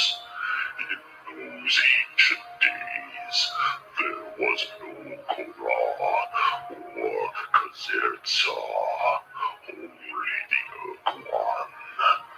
We explored our world, and then the space beyond. Here we met the 6 races of the sentient milieu, which we joined as partners. It was on a routine planetfall that one of our milling scout ships first met the Dinyari. They were evilly intelligent creatures who could control the minds of others. They wanted to rule the universe. We had no choice but to give it to them. For thousands of years, we were unthinking slaves to the Dinyari. The Dinyari had a special liking for us Urkwan, so they began to tinker with our genes. They built 2 Urkwan sub-races, one green, the thinkers and planners, the other black, the warriors and laborers. When the martyr genes Kazertsa gave us the secret to defeating the Dinyari, we destroyed them. Then we decided that we would never again be slaves. We would follow the path of now and forever. We decided to enslave or imprison all other intelligent life in the galaxy. We had slaves shielded one world when we learned that the Black Urkwan, under a leader, Korra, had devised the Eternal Doctrine, which called for the cleansing, the annihilation of all non-Urkwan sentient life. Before we could stop them, they burned the Octar race's whole world and brought them away to the planet of the last remaining 3 race. We met the Korra in orbit above that planet. We confronted them. They would not submit. We fought. When our battle was done, the Korra were defeated. We exiled them, sent the remnant of the Korra fleet into the unknown reaches of the galaxy. Then we began our own migration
Light in the hallway broke and it looks like a dark cave.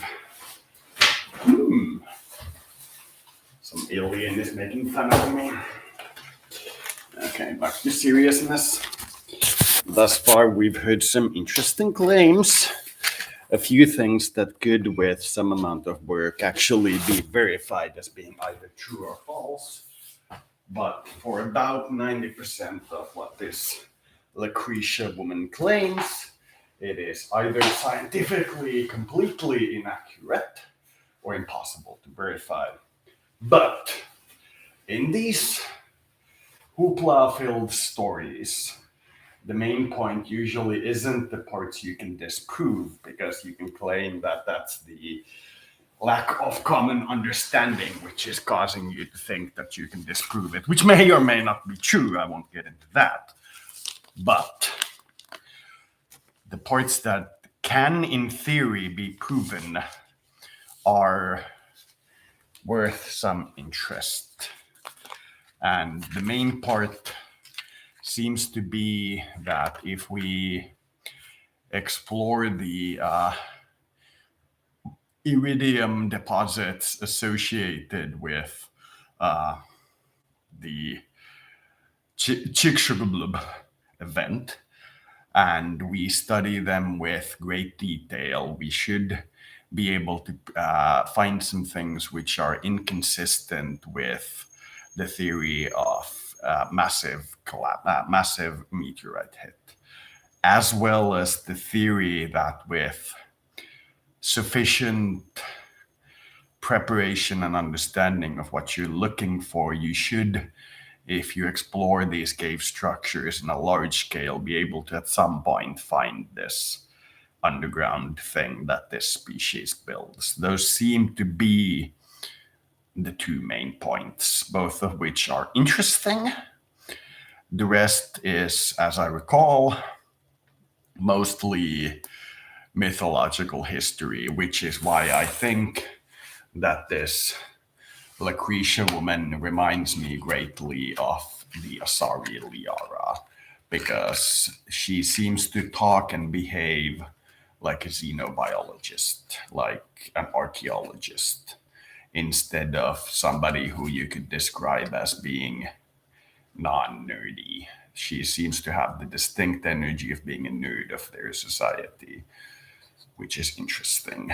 But the main point I would be interested in is doing the underground spelunking. And as she has stated, simply going with a visual look of the caves would run into the problem of the technical device used to hide the cave entrance.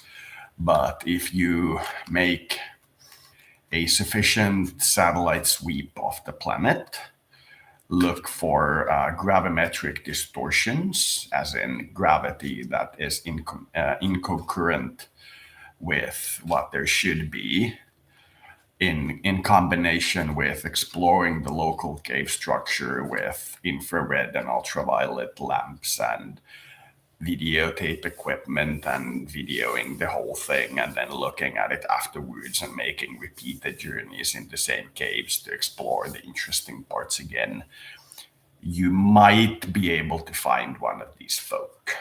You might be. Which brings me to this.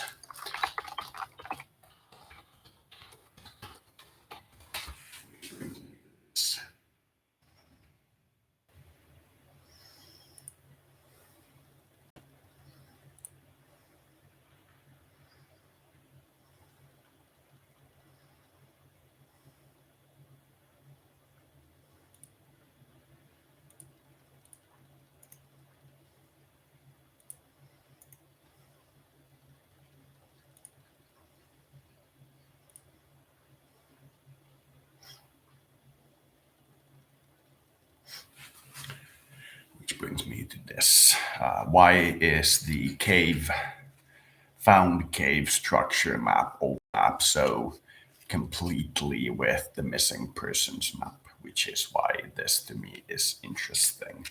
categorize these weird kinds of anomalies as interesting. But looking around these specific cave structures, the overlaps, etc., might give you some indication of where it could be interesting to start, and perhaps some things about it. That's my Sense something ancient. A sickly But smell. A chilling wind. keep in My mind, ancestors scream from within.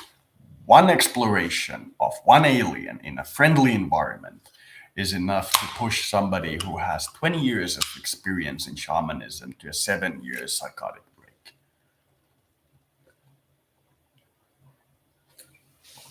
You send an unprepared, already wired soldier guy to do the same, and he runs into something. And he'll bury it in the darkest corner of his mind for the rest of his life because he's afraid. There are two choices when you confront the mind-boggling weirdness. Either you talk about it incessantly until you feel that you have talked through it, or you never talk about it and you bury it in the deepest corners of your mind where it festers and festers and festers, and then you go insane, which is why it might be worth studying.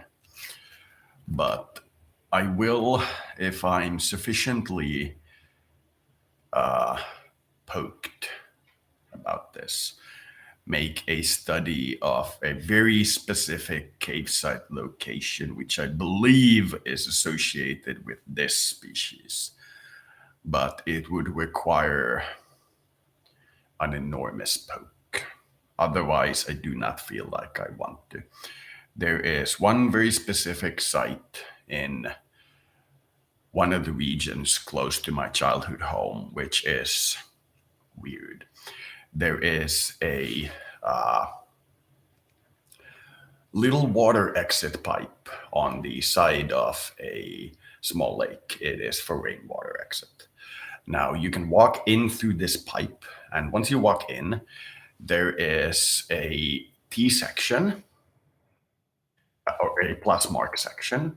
If you go straight, there's a T section, and the corners of the T section connect back to the side points of the plus section, which all lead back to the same exit. The whole structure is at most 30 feet deep. It is not connected to any surface rainwater deposits that I can see, and there is absolutely no reason why it should be shaped like that, but it is. And it is 30 meters deep at most. And it looks like somebody built a pipe to the side of a lake that does a simple, like, 8-point cross map and nothing else. There's no deep pipes, small pipes that lead into the side channels from where the water flows into it. There's nothing. There's just that shape. And it's at most 100 square meters, maybe 200 square meters large. And there's nothing else in there. I know because I walked through it when I was a kid. And every time I did, I felt an indescribable sense of somebody watching me. So if I get poked enough to do this, I will take a high quality video camera with me, high for a poor person, and I will video these things. I will walk in to random rainwater pipes and let people know where I am beforehand in case I get stuck in there. And that's about it. But to do it requires me to explore certain aspects of depression and suicidality, which I am not comfortable with exploring at the moment, because it is, for me, it might not be for the average human, but for me, it is as psychologically terrifying as would be walking into a bear den for a normal human being.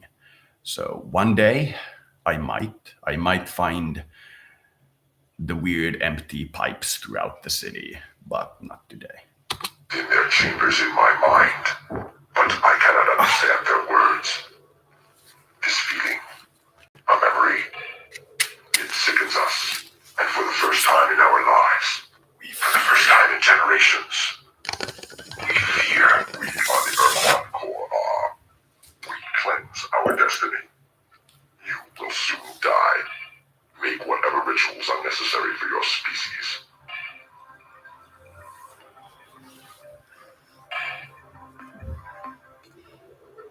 In the 20,000 years of our mission, we have heard more pleas for mercy than you can possibly imagine. Civilizations which saw their doom before them called upon their geniuses to calm us, to no avail. We are the Urquan Korra. Your presence here is premature. We fight the Khazar for supremacy of doctrine and possession of the Samatra. When the battle is won, our task is simple. We cleanse. You are the filth.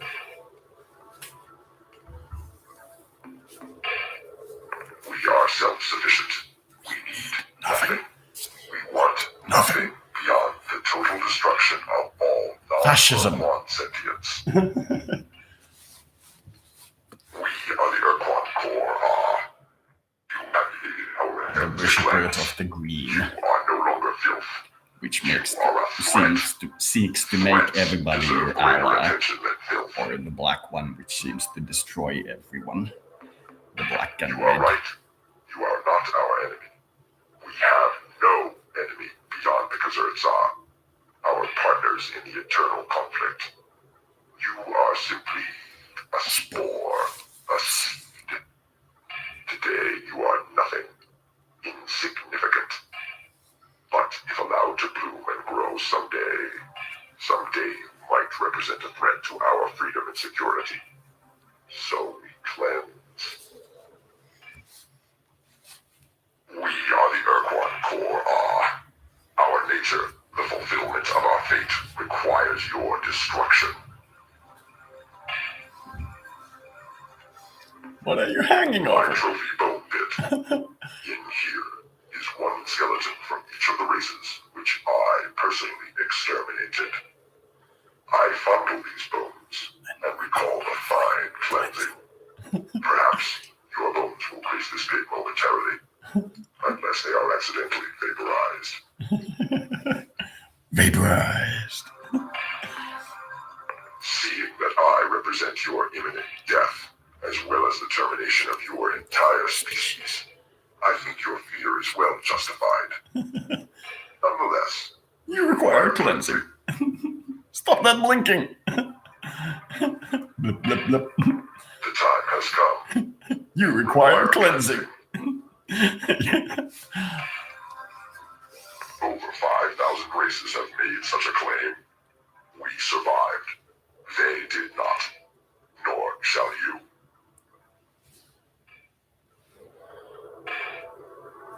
The words. Alien, You have spoken the words, and you you have spoken them rightly. Right. We will explain to you about the Dinyari, our slave masters, the Taelo, our only friends, whom we exterminated, and our reasons why we cleanse the galaxy of all other sentient life. We have explained this before, over 20,000 years ago. Your words, why do you do this thing? Echo that ancient plea. You see, alien, we were a proud and mighty race, who were cruelly enslaved. For thousands of years we had no free will. We were nothing more than tools. Never again will anyone enslave our people. We cleanse the galaxy of such threats. We evolved on a hostile world, the descendants of solitary hunters. In a world where one species is the dominant killer, one's only threat is one's brother, one's sister, anyone of one's species. Civilization did not come easily to us. We earned it. We mastered our hatreds and murderous desires to form a mighty culture. In those ancient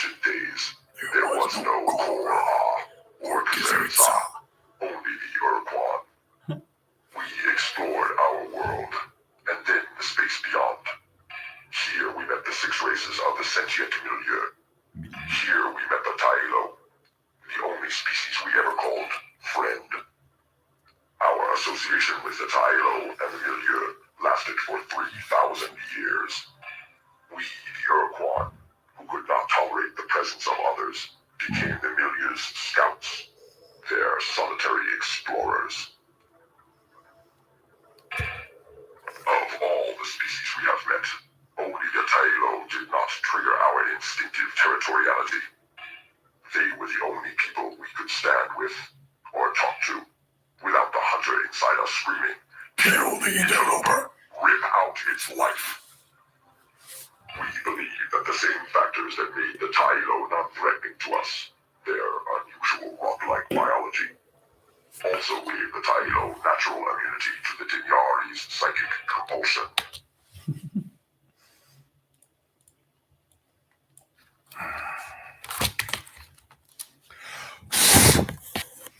Keyboard is broken, so it tends to do that.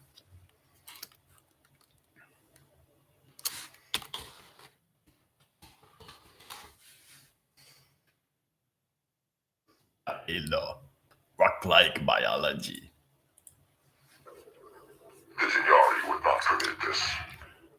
After they had conquered all 6 of the other races in the milieu, they commanded us to attack the Tailo, and we did. The Tailo would not fight back. They died.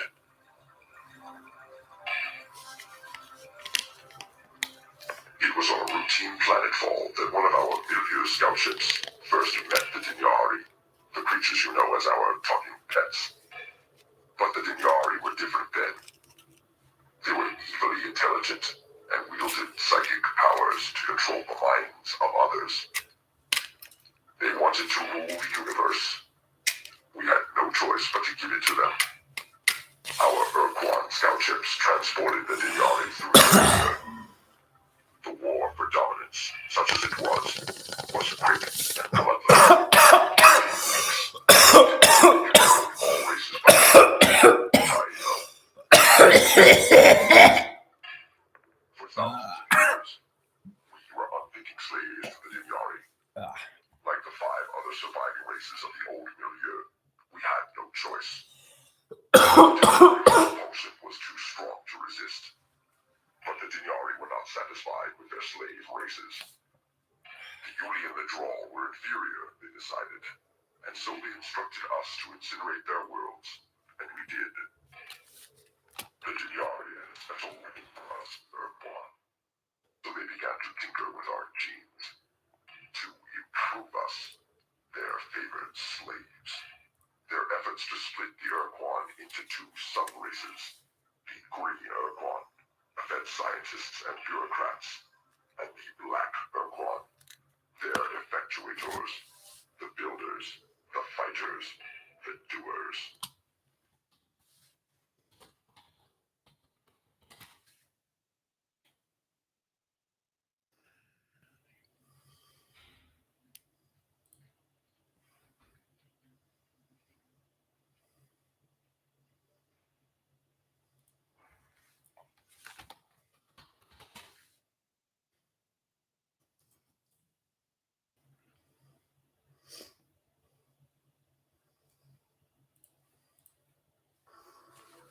The Core are the Black Urquan.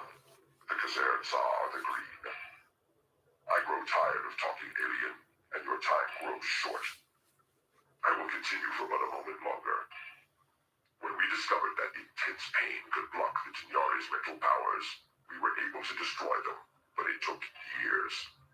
Can you imagine, alien, what it must have been like to wear an excruciator?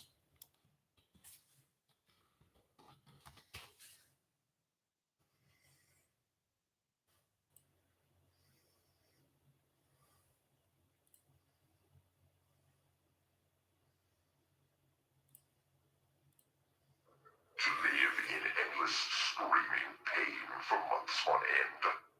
No, you cannot. No, it is not. There is more you must hear. When the war was over, the great Core rose from our ranks and declared the path of now and forever. We would cleanse the galaxy. No one would ever threaten the Urquan this way again. We had cleansed one of the 3 remaining milieu races, and were in orbit around a second's home world. From the surface came a plea, identical to the words you spoke a few moments ago.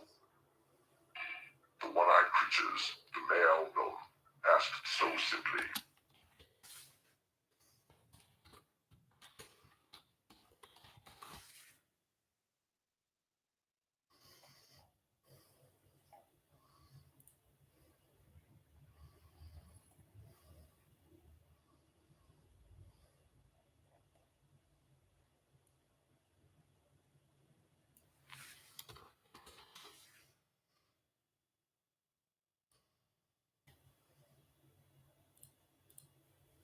So clearly that we felt compelled to explain.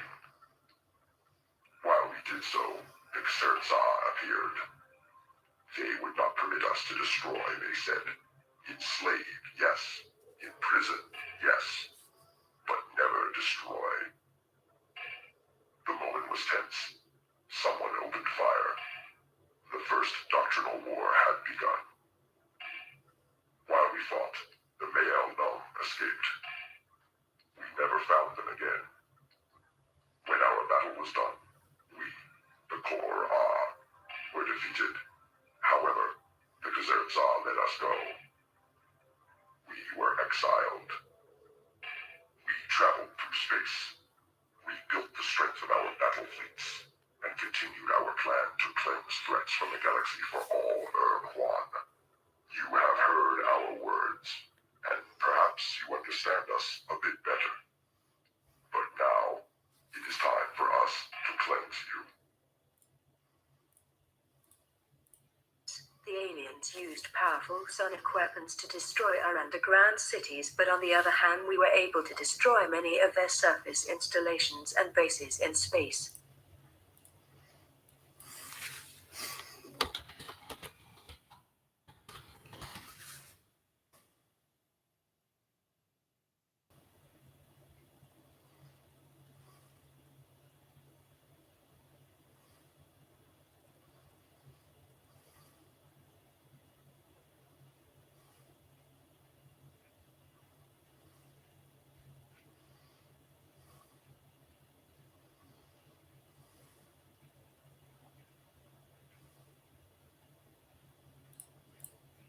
The humans of your series were very frightened when they observed our battles, and they wrote it down in form of religious myths. Their mind was not able to understand what was really going on. The Elohim, who appeared as gods for the sixth and seventh breed, told them that it is a war between good and evil, and that they are the good and we are the evil race. This depends certainly on the point of view. It was our planet before they arrived and before they started their evolution project with your kind. In my opinion, it was our right to fight for our planet. It was exactly 4,943 years ago, according to your time scale, that the Elohim left the planet again for unknown reasons. This is a very important date for us, because many of our historians called it a victory. Fact is that we don't know what had really happened. The Elohim were gone from one day to another. They vanished without a trace together with their ships, and we found most of their surface installations destroyed by them. The humans were on their own and your civilization developed. Many of us were in contact with certain, more southern, tribes of your species in the coming centuries.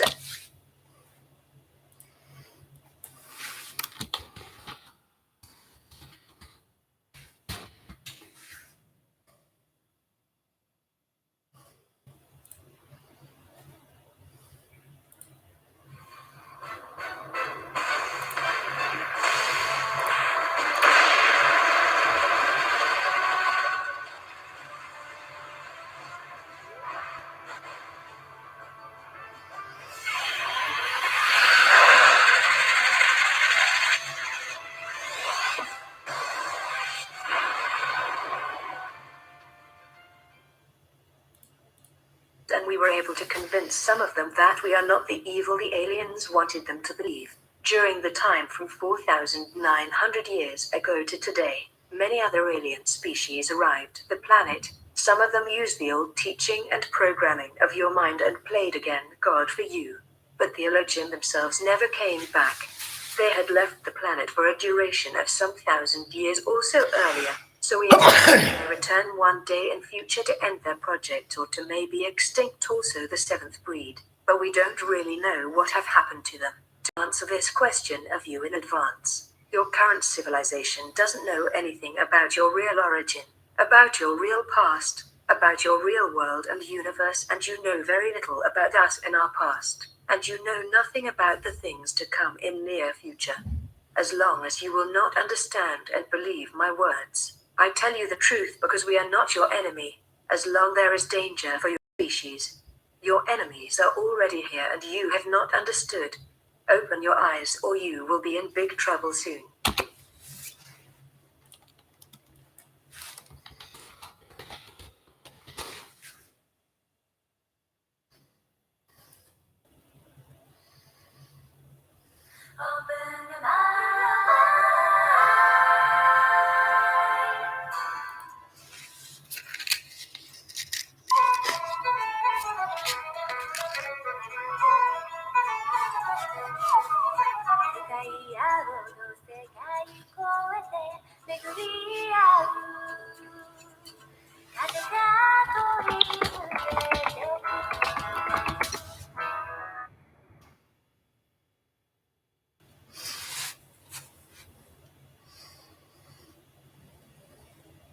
Did hint at an alien invasion subtext. Alien invasion subtext. I'm sorry, Otaki. Could you please explain the context of that? The goddesses in the series were basically a race of interdimensional alien women, holding the earth under occupation so they could harvest it for human souls. And Yggdrasil was basically the Matrix. It controlled all of the environmental aspects of the planet. In order to survive, the goddesses were dependent on energy distributed by Yggdrasil, and the best way to keep it recharged was from the energy of human souls. And to help convince mankind to give them those souls, they adopted aspects from several religions into their cultures, such as Norse mythology, and the guise that they were angels from heaven, sent to grant people of good nature their wish come true. That scene where it was hinted at that the goddesses were shapeshifters simply posing in human form was Fujishima trying to warn everybody that they may not be what they appear to be. And the only reason that warning would make sense is if the alien invasion was real. I'm very sorry to interrupt, But but Otaki. Yes, well, Dandy. please shut the fuck up. You talk too much. Okay, moving on. If you haven't believed anything of the things I've told you before, then you should really believe and remember this. Question. Why do you think I don't believe you? Answer. I have a certain feeling that you don't believe me, despite the fact that I'm sitting here in front of you. Everything I have told you in the last 2 hours is the absolute truth about our world. Question. How many alien species are active on Earth at the moment? Answer. As far as we know, 14 species. 11 from this universe, 2 from another bubble, and 1 very advanced from a very different plane. Don't ask me for names, because nearly all are not pronounceable for you. 8 of them are not pronounceable even for us. Most of the species, especially the more advanced, are just studying you as animals, and they are not very dangerous for you and for us, and we work together with some of them. But 3 species are hostile, including the one which was in contact with some of your governments and exchanged their technology for copper and other important things, and which had betrayed your kind. There was and is a Cold War between 2 of these hostile races during the last 73 years, and the 3rd species seemed to be the winner in this useless struggle. We expect a more hot war between them and you in the near future, I would say in the next 10 or 20 years, and we are worried about that development. In the last time, there were some rumors about a new 15th species which had arrived on Earth just 3 or 4 years ago, but we don't know anything about their intentions and we were not in contact with them till now.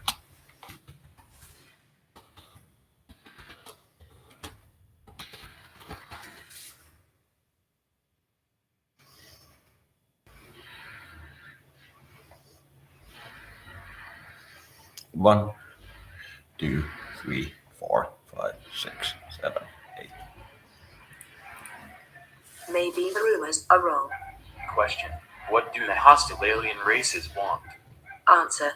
Various raw materials, including copper for their technology, your water, or better the hydrogen in your water, which is a source of energy in advanced fusion processes, and certain chemical elements in your air. Furthermore, 2 of the species are also interested in your body, in your human tissue and blood, because their own genetic structure is defect through bad evolution and radiation, as far as we know, and they need intact strings from your kind and from animals to repair their own genetic again and again, but they are not really able to repair the defects completely because their DNA and your DNA is not fully compatible. My own species is absolutely incompatible with them, so they are not very interested in us, and they try to make more compatible crossbreeds between you and them by use of artificial fertilizations and artificial wombs. We suppose that the coming war between the 3 races or between you and one or all of them will be fought for raw material,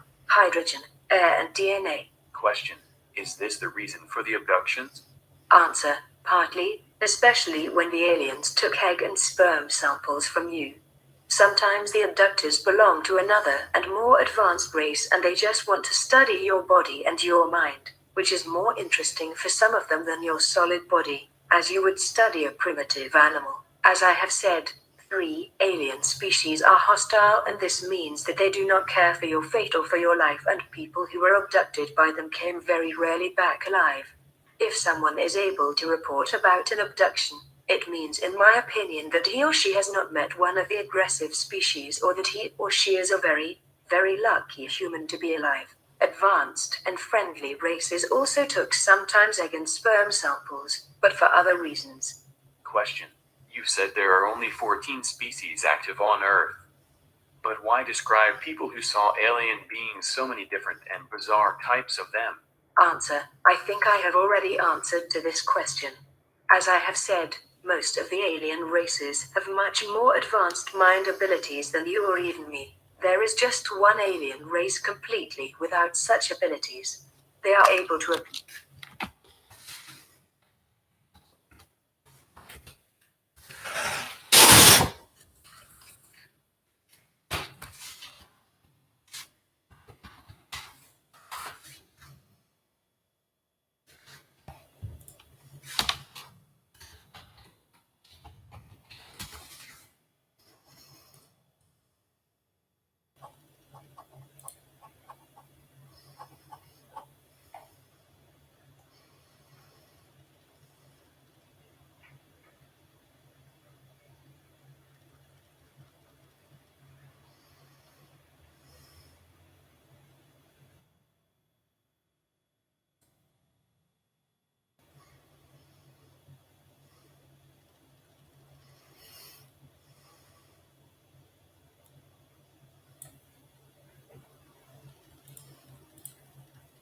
in your mind and memory as whatever they want, and this induced image has nothing to do with their real appearance. You remember them as normal humans or grey dwarfs or even extremely bizarre animals because they want you to remember that, or sometimes they want you to completely forget anything about a meeting with them. Another example, you can for example remember that you were just in a normal of your human hospitals and that some doctors were examining you, and you think not further about what have happened to you. Maybe till you discover that there is no hospital in the street where you supposed it, but in fact you were examined by them in one of their laboratories. You can't rely on your mind in this case. They appear in different shapes to you to confuse you and to make so-called abduction witnesses who are able to remember the events, or who believe they are able to remember, ridiculous in the public, and as far as we know, they are successful. Believe. When I was in the psych hospital, I recall one doctor who talked to me randomly, and his right eye had completely turned so that it was facing the side of his head. It had rolled like this, and he was acting completely normal. And I was just thinking to myself about this particular thing, the experimental hospital. Believe me, there are only 14 alien species on this planet, and only 8 of them abduct humans. If those are supposed to be aliens, then I can, with absolute certainty, say I can teach you psychic defense to physically harm them. At the moment, Again, as far as we know. In addition, not every one of your abductees is one, and some of the aliens in their reports are really just imagination or lies.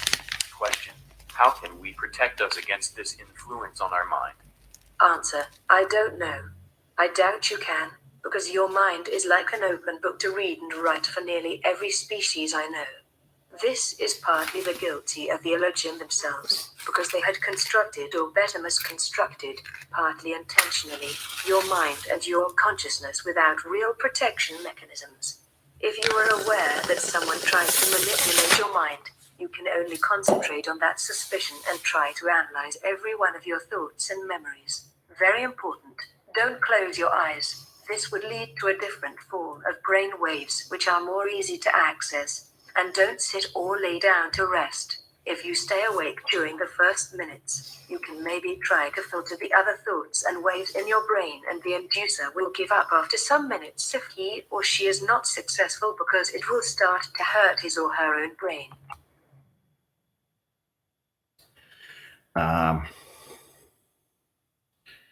When somebody is trying to psychically influence you, there's this feeling of it coming through like sibling reality. It's hard to describe, but it feels like almost like a sibling telling you that you're wrong. It has that very peculiar, weird sensation. If you want to systematically train your mind to resist it, get a good hypnotist and resist. Get them to hypnotize you and learn to resist it. Then get a different person to hypnotize you and learn to resist it, and do it over and over again. At some point, if you're lucky and you're good, you might be able to get an instant sense when somebody tunes into you psychically. You can most likely not resist if they desire. You are goo when it comes to that sort of stuff. But with good training, you can notice it. And the most important part is that you can inform others. You're not paralyzed by it. You can let the people around you beforehand know of some code words or significant things which indicate that somebody is trying to influence you. And you can get them to look around and notice what is going on. And perhaps one of them is the kind of professional who can resist mind control. But if you cannot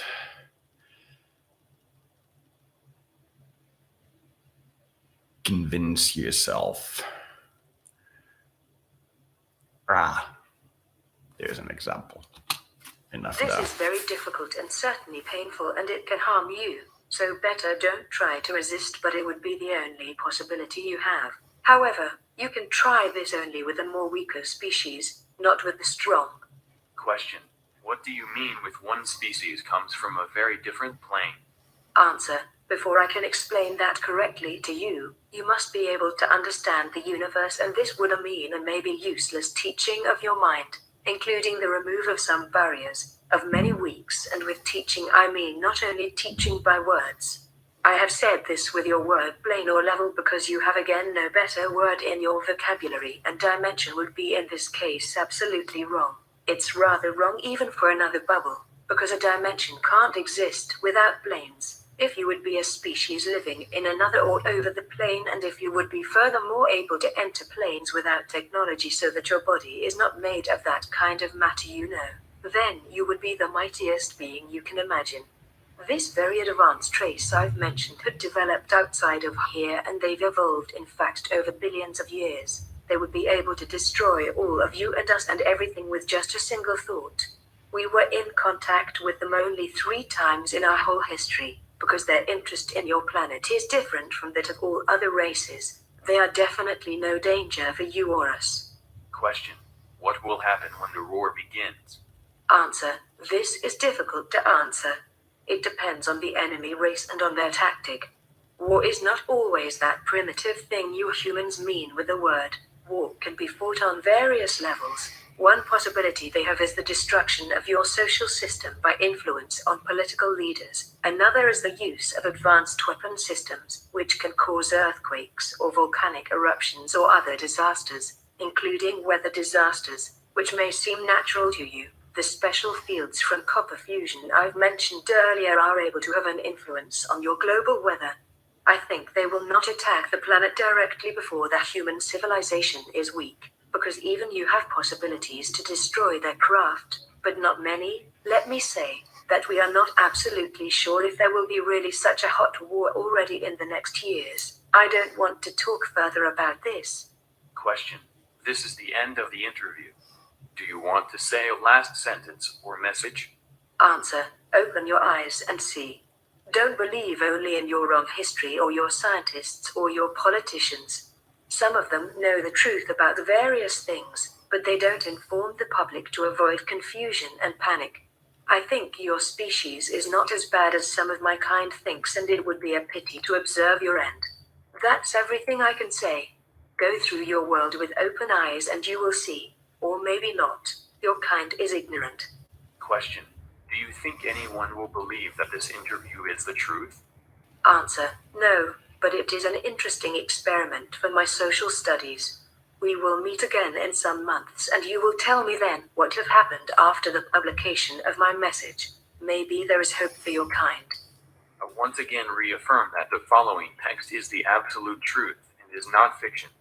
It was composed from 3 original tape recordings which were made on April 24th, 2000 with a tape recorder during my second interview with the reptilian creature known as Lacerda. At Lacerda's request, the original text of 31 pages was revised and shortened up to deal with some questions and answers. Some existing questions were partially shortened or amended. It was even undertaken to extract message and significance from it. This part of the interview, either not mentioned or not mentioned completely in the transcript, deals primarily with personal issues, paranormal demonstrations, the social system of the reptilian species and alien technology and physics. The reason for the shifting of the date and time of the second meeting was a possible observation and surveillance of my own person after the publication of the first transcript. Although everything was attempted on the advice of Lacerda to keep my identity a secret, just 2 days after the dissemination of the document abroad, and various unusual events took place. Please don't think that I am paranoid. However, I believe that the publication of the interview has drawn either official attention or the attention of some organization to me. Up until this time, I usually regarded people who believed that they were being followed by the state to be nothing more than jokers. But now I have begun to revise my ideas on that since events in January. It began with the failure of my telephone for several hours. When the phone became operational once again, there were quiet echoes and strange clicking and whirring sounds when I made calls. A defect could, ostensibly, not be found anywhere. Overnight, important data disappeared from the hard drive in my computer.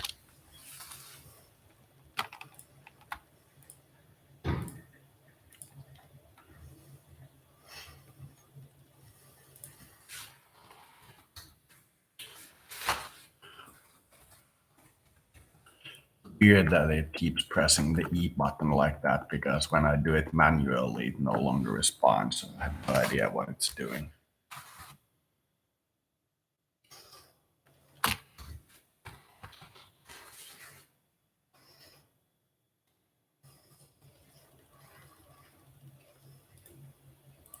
Ever since I was a kid, I had a dream of playing professional football. No, they can never keep me down. One of the best things in the world for me is to score goals. Because I know that. Tabby Star, the mystery has been solved.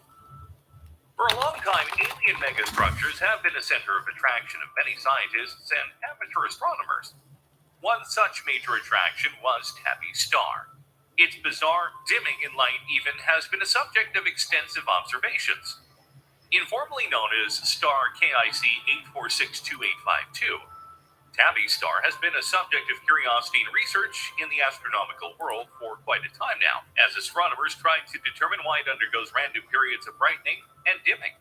After years of speculation made by astronomers involving scenarios ranging from comet storms to alien megastructures, Recent discoveries and research with the help of a Kickstarter campaign that raised over $100,000 has finally lifted the curtains of mystery.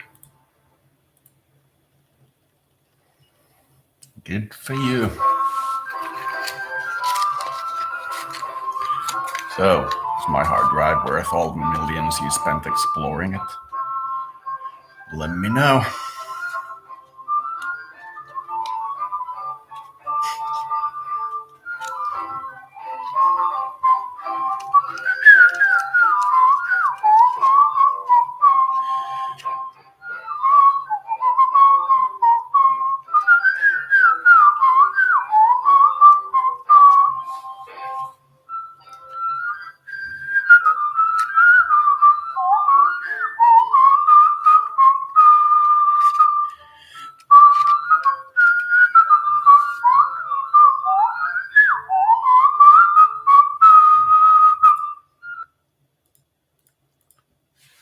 The testing program reported defective sectors where, strangely enough, there were only data which dealt with illustrations and completed textual material from the interview.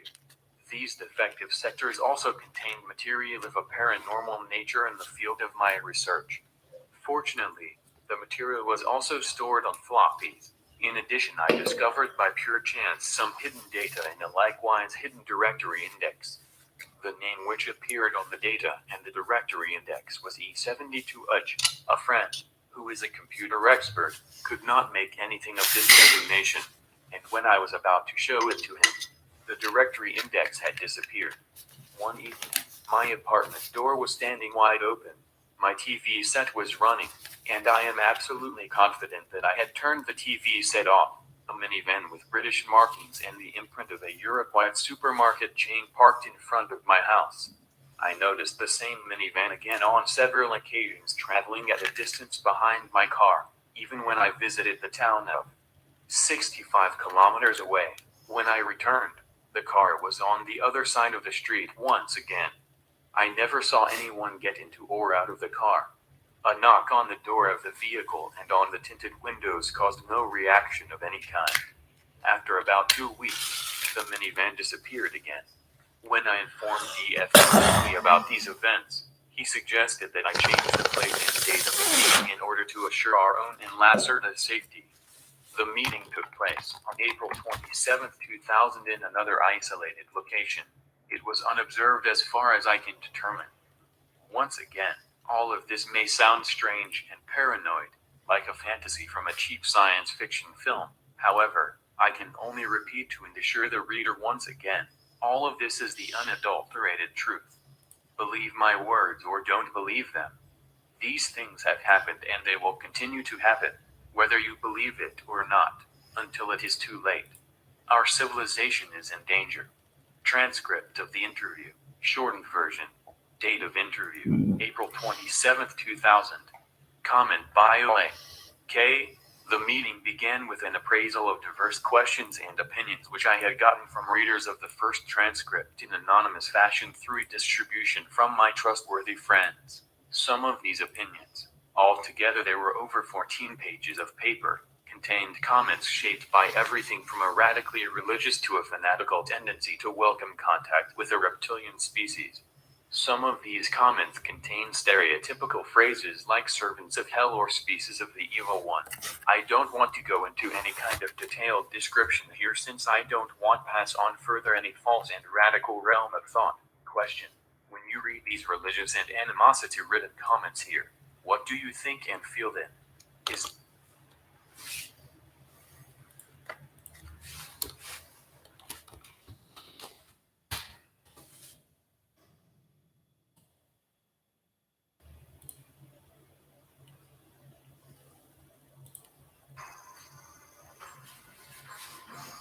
So you are brave after all. Wood and stone would not protect us from you. But it is good that the innocent are spared my arcane trade.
happened to the Barrow when you consumed the spirit wolf.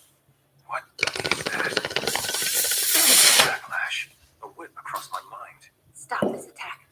Whatever you're doing, you're feeding on his spirit, siphoning it. The presence inside you. It wakes. Emptiness. Hunger. The promise of a single mind. I tried Then to you stop look at history.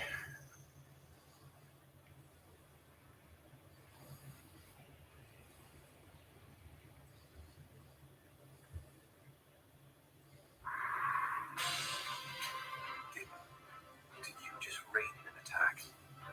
I felt your hunger. Felt it ripple through the spirits. Felt it become chained, caged.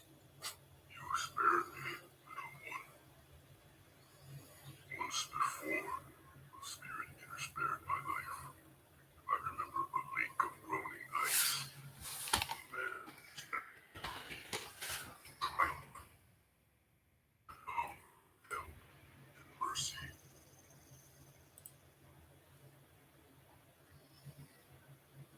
Because that is what you are. I knew it when you walked out of my barrow. I didn't know you had the will to fight what you are. I swore an oath, little one, to serve the spirit eater who spared my life long ago and help him end his curse. A simple oath, but I must have failed. Your curse is a proof of my shame. Now I swear the same to you.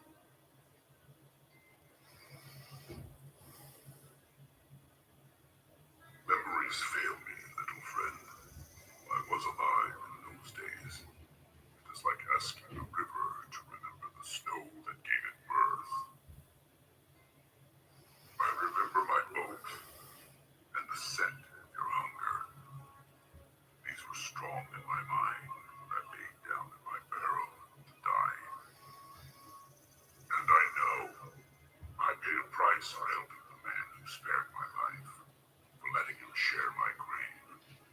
I do not remember what it was.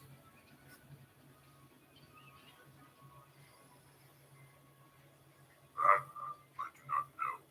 It's not a matter of remembering. I do not think I ever knew. But I know it will kill you, little friend. It will devour you from within, as it did that other spirit eater, the one who spared my life.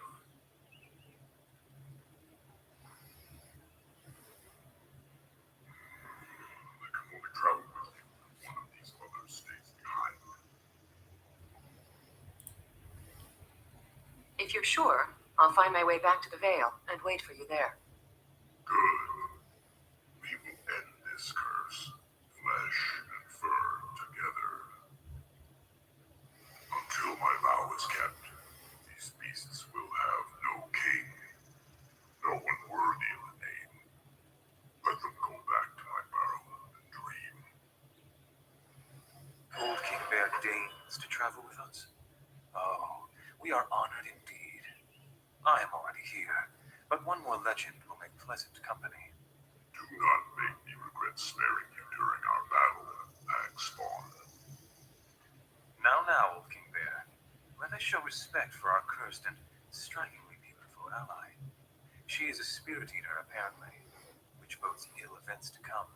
For spirit eaters must feed, or they die. But we can discuss this elsewhere, preferably with someone more knowledgeable than us. The witches, perhaps. And the peasants gathering at the gate may have seen the spirit eater's awakening, which means that a wave of superstition-spurred fear is not far behind. Is the relationship between your species and Dowers really shaped from that kind of total negation? Answer: does it amaze you that I am not completely angered by that?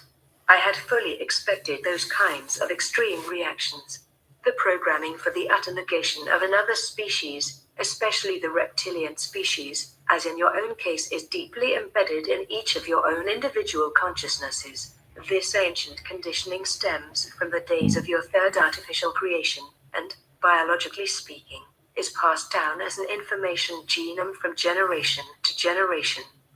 The identification of my species with the powers of darkness was a primary intention of the Elogen, who liked seeing themselves in the role of the powers of light, something which in and of itself represents a paradox, since that humanoid species was extremely sensitive to your sunlight.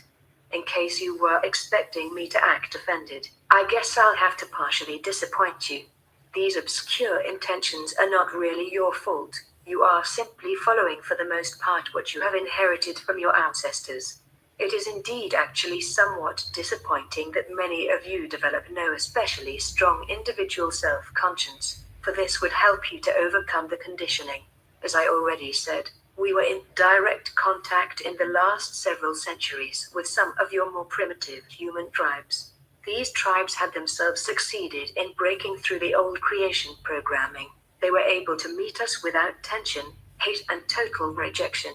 Apparently, many of your modern civilized individuals are not in a position to think on their own, but rather let themselves be guided by programming and religion, which is also a manifestation of that ancient programming and part and parcel of the plan of the Elogen. Therefore, comments of that kind I'd sooner regard as amusing than irritating. They simply confirm in large measure for me my suppositions about your defined mode of thinking. Question. Therefore, you are not the species of the evil one as was remarked earlier? Answer. How am I supposed to answer that? Your people still think according to a simple and completely inappropriate scheme of generalizations. Simply put, there are absolutely no purely evil species. There exist in every terrestrial and extraterrestrial species alike both good and evil individuals. It's even true of your own people, but there is no such thing as an absolutely evil species. This conception is really very primitive. You people have believed from time immemorial what you are supposed to believe, what was foreseen for you to believe by your creators. Every well-known species, even the more highly developed ones, consists of a great number of individual consciousnesses. At least a portion of the consciousness is individual, even though there are connecting fields of consciousness. These self-sufficient spirits are able to decide freely for themselves a lifestyle which is either good or evil, according to your own human standards. It depends again on the respective point of view. Your people are not necessarily in a position to judge whether the deeds of a much more highly developed species are good or evil, because you stand at a lower observation point, from which an assessment is not possible. Your simple words good and evil are in any case examples of a tendency towards generalization. In my language there are many concepts for the various shades of meaning of individual behaviors in comparison to the norms of a society. Even those extraterrestrial species which are inclined to act with antagonism towards you are not species of the evil one, even though they operate negatively with respect to your own race. They do this for their own reasons and do not regard themselves as evil. Were your structured way of thinking more linear and more focused as theirs is, then you would also behave in such a fashion. The attitude of a species towards other kinds of existence naturally depends very heavily on its respective structured way of thinking. Each species sets its own priorities. To classify that as good or evil is really quite primitive. For the survival of any species argues for many varieties, among them your own, as well as for even the most varied of the worst or negatively directed deeds. I won't even exclude my own kind in this regard, for there have been certain occurrences in the past which I don't personally welcome, but about which I would also not like to go into detail. None of these occurrences have happened in the last 200 years of your time scale. But please note the following. There are no absolutely good and there are no absolutely bad species, because each and every species always consists of individuals. Question. In the letters that I got, there was often the question whether you could go into any greater detail regarding the advanced physics that you commented on last time. Many people said your words made no sense. For example, how do UFOs function? How do they fly?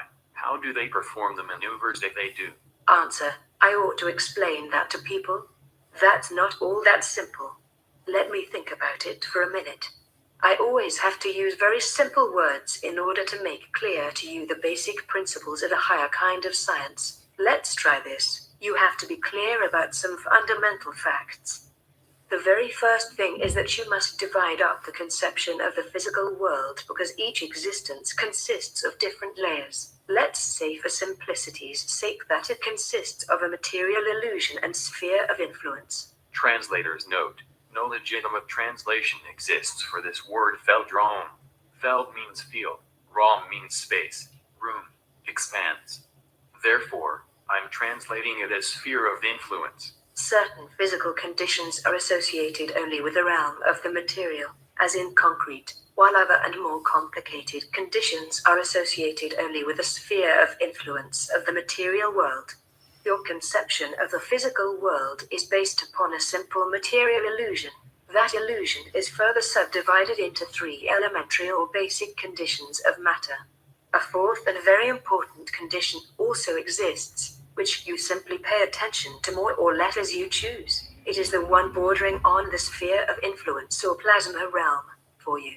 The theory for a controlled transformation or an elevation of the frequency of matter and the stable existence of this fourth aggregate condition of matter is not very common, or it exists at a very primitive level. As an aside, there are simply 5 states of matter, but the post-plasma state would really be going too far and it would only serve to confuse you. Besides, it is not necessary for an understanding of the basic theory. It is connected with diverse phenomena which you would characterize as paranormal. Now, back to the essentials. Plasma. Now, with plasma I don't mean just hot gas, as the concept is generally simplified by your people, but rather I mean a higher aggregate condition of matter. The plasma state of matter is a special form of matter which lies between its real existence and the sphere of influence, that is, a complete loss of mass and pure accretion of energy of various form whenever matter is pushed or shoved. Note: no explanation was given for the use of the word pushed, shoved as used in this context. Your guess is as good mine. The fourth state of matter is very important for certain physical conditions which can be used, for example, to, how should I express this to you? Generate anti-gravity. That's a rather strange human word and not really correct, but you ought to understand it better this way. Essentially, in the world of real physics, there are no bipolar forces, but rather only observer-dependent reflective behavior of a single, large unified force at different levels.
Hope this one is without a fart joke. Just want to show the good, important part. Thou Shaka Bell. I die. And this is this one. Yeah, this is the short version. Makes much more sense if you've seen the long version. Is it this one? The original I'm not gonna be able to find in such a short notice. It's hidden somewhere obliquely. The only remaining question is, doesn't This the is the universe, right one. with all its mass and energy, violate the Pythagorean theorem, which states that energy cannot be created nor destroyed? Doesn't that contradict to the fact that the freaking universe appeared from literally nothing? You see, all of the positive energy in form of matter is exactly equal to the negative energy in form of gravitational force created by that mass. What does that mean? Everything around us, the whole universe is energy, adds up to exactly zero. Nothing. With anti-gravity, or the displacement of gravitational characteristics into levels, one can, for example, cause apparently solid matter to levitate. This method is employed partly by us and by extraterrestrials as well as a means of propulsion for their UFOs. You people are moving on a really primitive level towards a similar principle for your secret military projects. But since you have more or less stolen this technology, and it was later falsely passed on to you intentionally by the extraterrestrials, you lack the real physical understanding. As a result, you have to struggle with problems of instability and radiation with your UFOs. According to my information, there have been a great number of deaths of your people because of intense radiation and field disturbances. Don't you agree? This is also an example of the business regarding the question of good and evil. You people play with unknown forces and thereby accept the death of colleagues of your own kind, but they are dying for a greater cause, namely, for the advancement of your technology, which as a result is being put into place once again for the purpose of war, that is, for negative pursuits. Now, one can give you the benefit of the doubt that only the least number of your kind have any knowledge about these alien projects, which are, as you explain it, top secret. It was told to you that the higher the ordinal or ranking number of basic matter, the simpler the heightening of the condition. But that is only partially correct. If you can't circumvent these powers, then you're better off not attempting it. But your kind has always been ignorant and was from time immemorial tried to play around with forces which you have not even understood.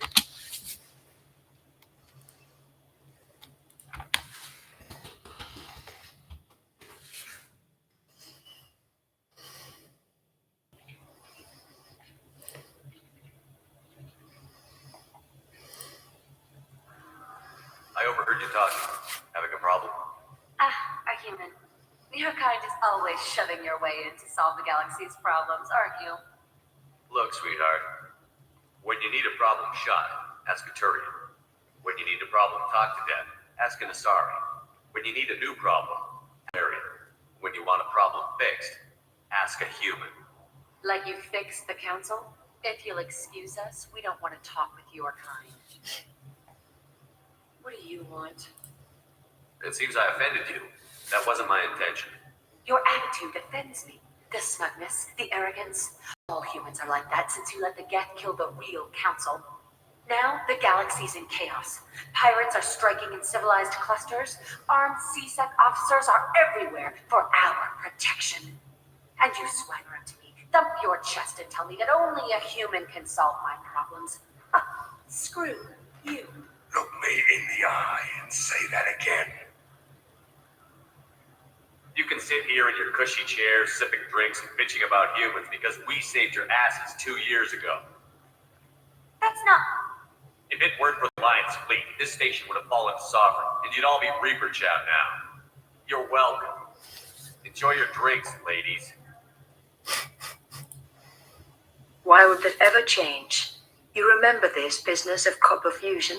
By means of the fluctuation at the right angle with the induced radiation field, copper is fused with other elements. The illusion of matter is fused. The fields in the sphere of influence overlap each other, but the main force would be reflected by that process and would assume a quasi-bipolar character. The resulting connection and the field would therefore not be stable in the normal condition of matter and unsuited for tasks. As a result, the entire field spectrum is shifted to a higher plasma-like condition, whereby the spectrum comes together with this harsh shifting to the opposite pole side. The word is not correct, of the force field, and it resembles quite closely a gravitational shift. This shifting causes a tilting of the repulsing quasi-bipolar force, which now no longer flows to the interior of the force field, but rather flows partly to the exterior of the field. The result is an interstratifying reflective force field which is very difficult to modulate within certain technical boundaries in relation to its own characteristics. It can also carry out a multiplicity of tasks, as for example, causing massive flying objects to be levitated and maneuvered. Or It can lifting a also continent. exert camouflage function in the realm of electromagnetic radiation, as well as manipulate temporal sequences of Oh, that I'd events, noticed. indeed only to very limited extent, and other things as well. Are you familiar with your quantum tunnel effect? Even the amplitude equalizations among genuine matter can be achieved with one of those kinds of fields if the frequency and the distance from the plane of the field are high enough. Unfortunately, the whole thing that I have explained to you in your words has come out to be rather primitive, I'm afraid. It sounds rather strange and certainly impossible for your comprehension, but perhaps this simple explanation can be of some use to you in helping you to understand. But then again, maybe not. Question. Is there a scientific substantiation for paranormal powers, as for example with your powers of thought? Answer, yes. In order to explain that, one has to acknowledge the physical reality of the sphere of influence. Feldrum, I'll try to do it. Wait just a second. You are going to have to separate yourself mentally from the illusion that which you see as the true nature of the universe. It is, at best, the surface of a side.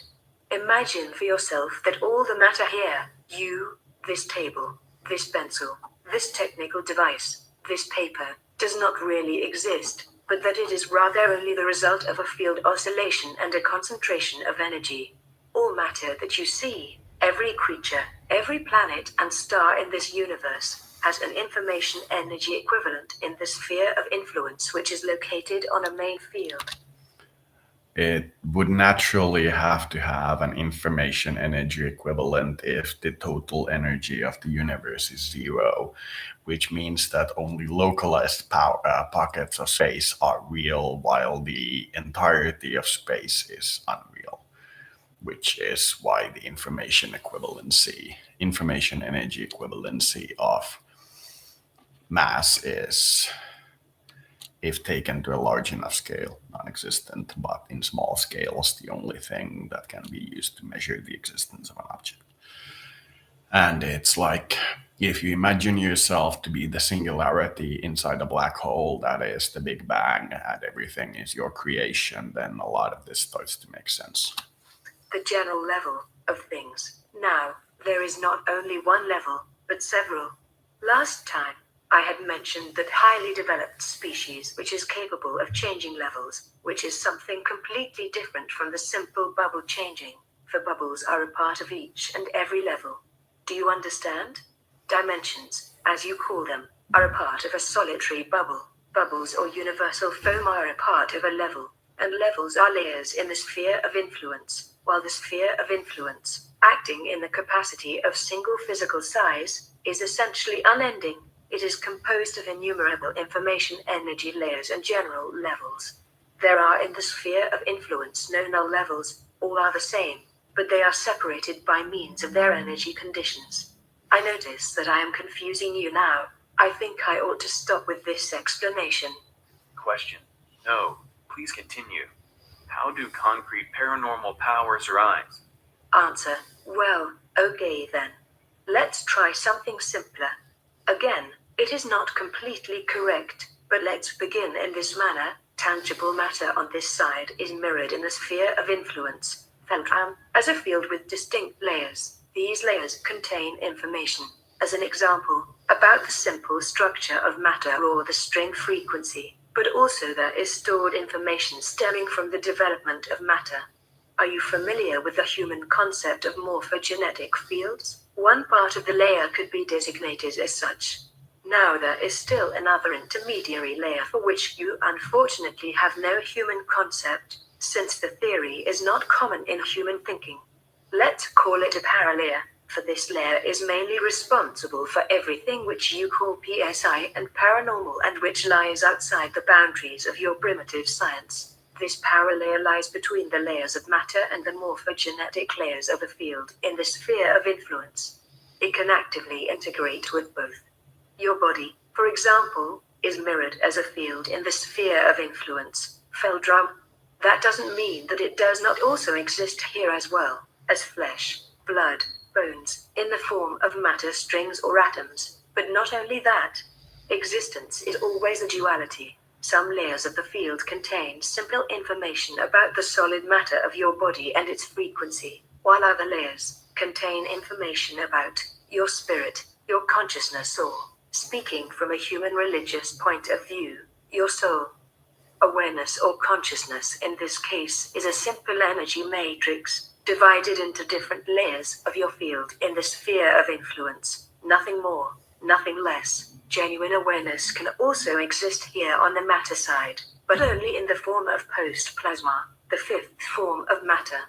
With the necessary physical knowledge and the corresponding technology, the consciousness, awareness matrix, or soul, can also be separated from its field of rest.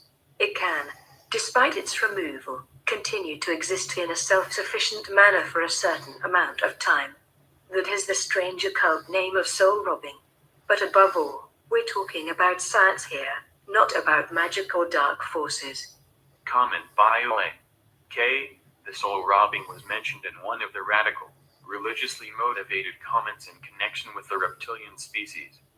Creatures with more powerful mental powers can have a direct influence on the paralayer by means of their consciousness, awareness fields. Now this layer is not limited only to the individual, but rather as a part of a general information layer, you could call it in a prosaic sense the community soul, that is connected with all animate and inanimate matter and all consciousness which exist on this main level. The biological cause for these abilities lies on the side of matter, by the way, in the pituitary gland, which always is in the position to generate the frequencies to actively control the sphere of influence. Feldrum. Even you people could theoretically do this. However, you are solidly blocked in these things. As I have said, the paralayer can interact with mind as well as with matter. For example, if I decide to use my mental powers once more in order to move this pencil, then, simply said, I imagine in my mind how my consciousness, awareness expands, amplifies itself on the matter side in the form of post-plasma to the pencil. In the sphere of influence, this causes simultaneously an automatic command from the consciousness, awareness layer to the paralayer to interact with the matter layer of the pencil. Since the paralayer is not confined to the body, it is not even a problem that the pencil lies over there, for I can unerringly reach it, even without moving my matter body. Post-plasma on this side, paralayer on the other.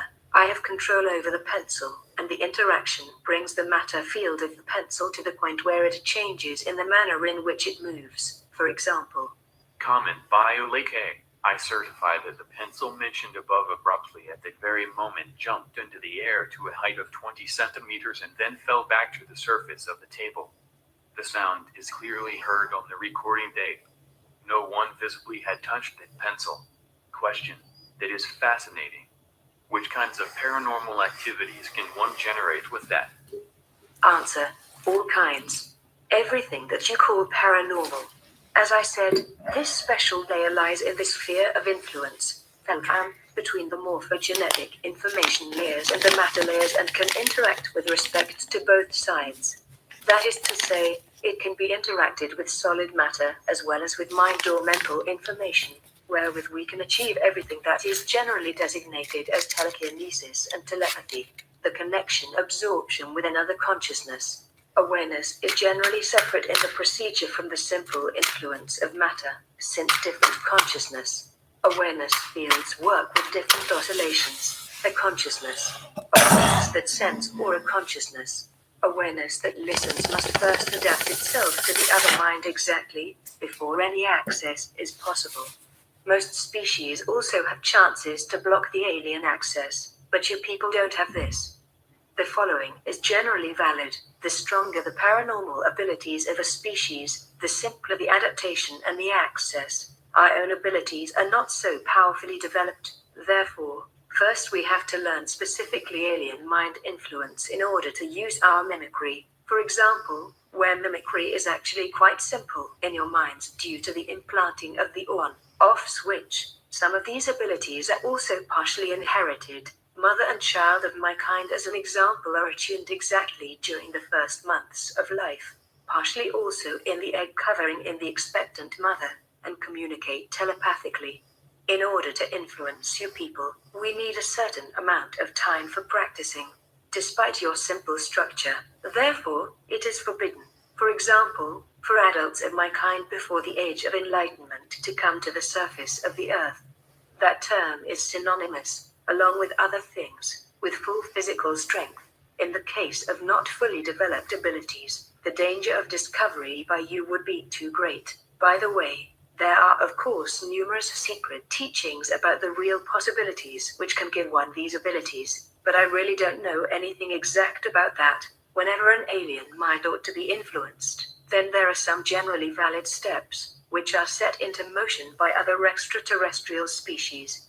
First and foremost, the alien oscillation must be felt, something generally that is done automatically by the brain, that is, for the one the field oscillation, for the other the quasi-electrical brain waves here in the normal space, which matter inhabits. That is not especially difficult. After that, one simply probes for the other consciousness, awareness in the mind with a post-plasma manifestation, the sphere of influence, Feltram, reacts and the connection is there. Now one can read out information from the first one and record the desired information to the second one in the correct location. You asked me last time whether you people have the opportunity to protect yourselves against this influence, and I told you that only an awake and concentrated mind had any kind of a chance to withstand it. In this state of mind, the oscillations change very abruptly and access becomes complicated. More precisely, it can come as a painful recoil. Whenever you close your eyes, then the field becomes flat, and alien access to the mind is immediately possible and without restriction. In terms of your chances against a more highly developed species, you have none at all. They are able to adjust the oscillations faster than you can change. I could even demonstrate it on you, but you were really horrified and confused the last time, so we'll just leave it at an explanation. This explanation presumably sounds to you like, as you say, something esoteric and from the occult or magic. The reason for that is simply that you lack the basic understanding for seeing the background reasons. All paranormal phenomena have a purely scientific origination. None of this has anything to do with supernatural powers. We grow up with this kind of knowledge. We know how one makes use of these powers, and where they come from. We are acquainted with theory and practice. You are not.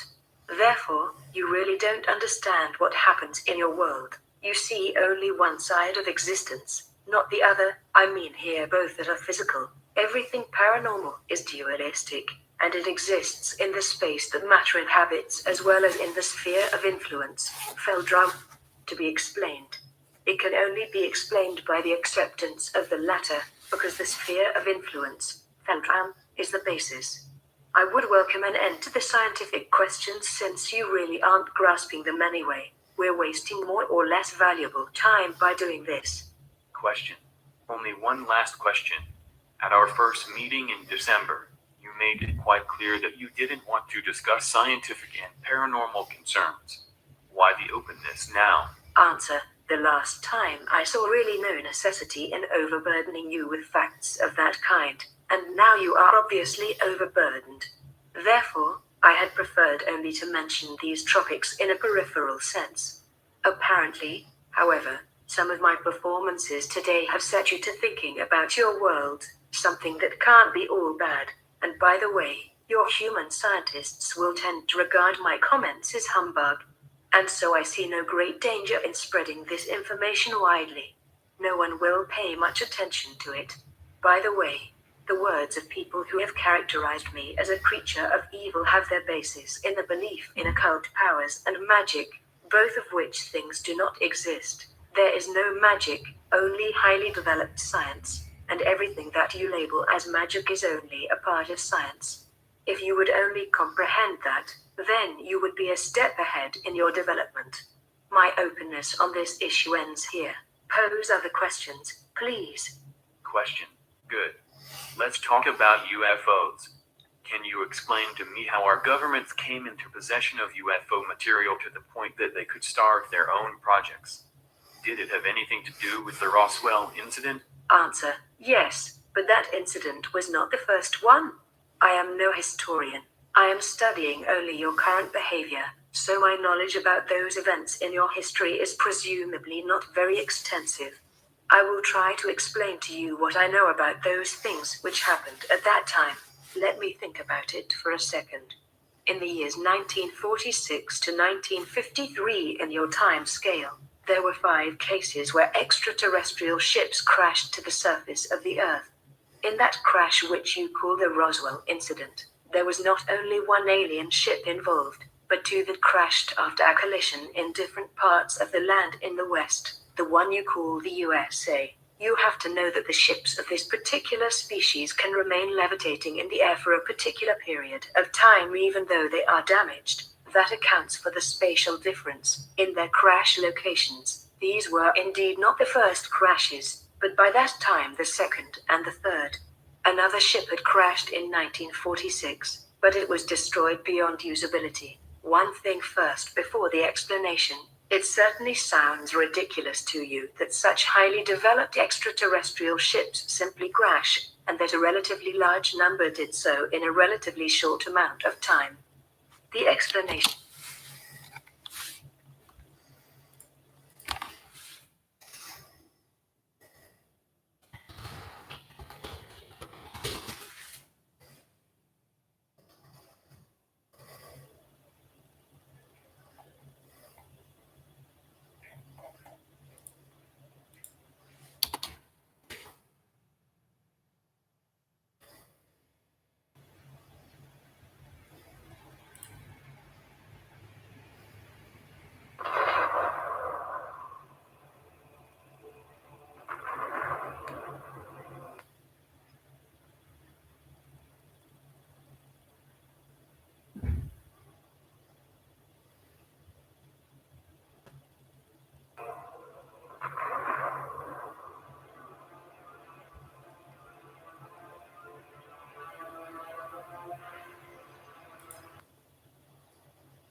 Could be this is the first day of the rest of your life, but if you want it, you gotta fight for it.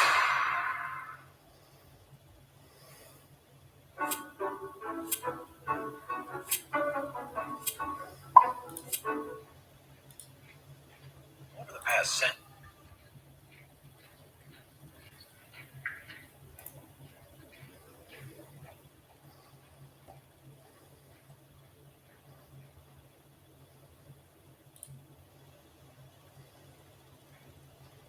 Sometime.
can find it, it was one of these nuclear explosion videos where you can see some kind of drone, and it was made basically in the 50s and 60s, and you can see it being above the explosion and then being close enough to be knocked down by it, but it doesn't like spread into components. It falls in a single blob and it just falls like almost like a leaf. And it to me looks like there was a UFO observing the nuclear site, and when it detonated, the UFO came down, which to me is interesting. That is likewise more than strange, but it is correct. It does not lie in the ship's drive itself, but rather in the direction of the field to your planet.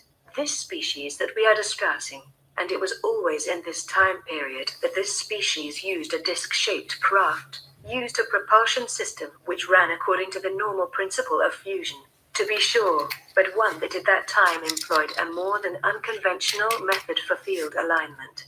This method had various advantages but also disadvantages. The repelling field must of course lie in the absolute correct angle to the surface of the Earth.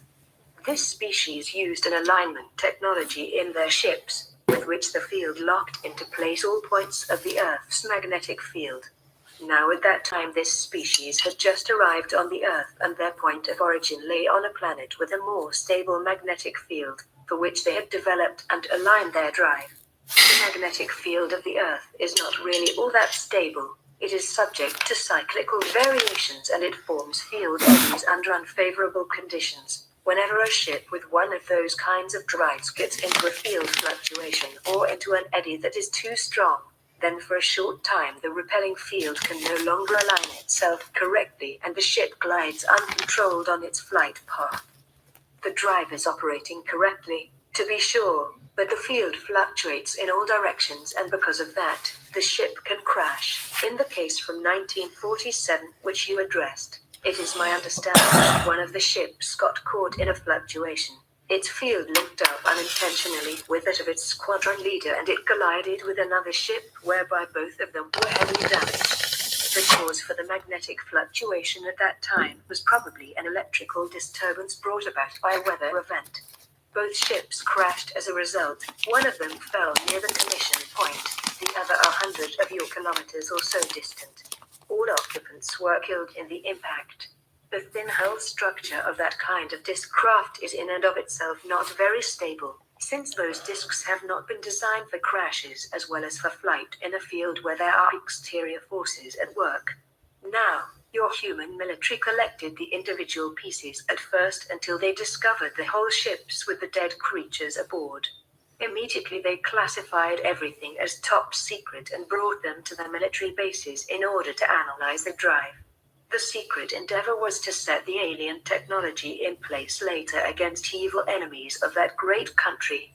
That is as primitive as it is ridiculous. I believe I remember, I don't want to specify exactly your date, that it was probably between 1949 and 1952 that there was a rather bad accident during some research being done on one of the wrecks, according to what I heard, what members of my species were told by members of that government. It resulted in an unintentional activation of one of the drive's components in the unshielded condition. As a result, for a very short period of time, how should I phrase this? There was an unchecked shift of the environment to a plasma-like condition, which, on the other hand, through a very, very unfortunate accident, caused an overturning of the general power field into a magnetic pulse of immense power. Do you have any idea what kind of an effect a plasma magnetic jolt has when it comes into contact with an organism? No, how should you know that?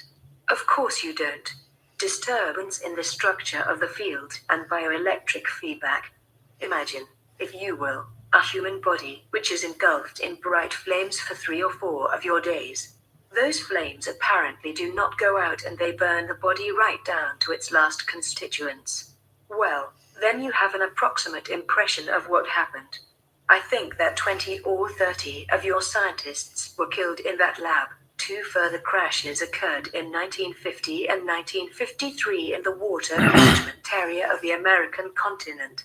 Those ships were able to be recovered from the crashes relatively intact. The one in 1953, as I remember, even had an intact drive core. It was by means of that device that you saw for the first time that you had understood the entire concept fully incorrectly and that you had reconstructed it fully incorrectly. Even today you still don't have it right. That species, which had built the ships in the first place, a species which I, by the way, count among those who are unfriendly towards you, was naturally worried about the investigation of their own technology by your kind.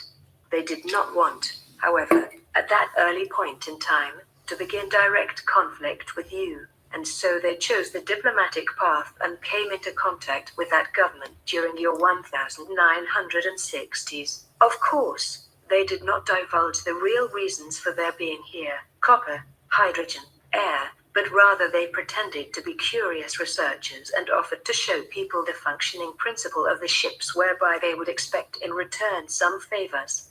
Simple-minded as you are, you of course agreed to it, and were deceived. You gave them raw materials, you gave them secure locations for their bases, you gave them access to your most secret defense data, you gave them access to your DNA and much more, and all just to quench your greed for power and information.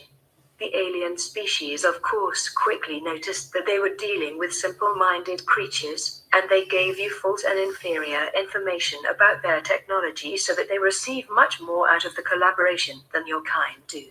For example, they gave you information that the drive can only be constructed with unstable elements of a higher ranking number, but they withheld the information that the field drive can be constructed with various modifications to work as well with stable elements of a lower periodic number, and generally, that's the way it's done.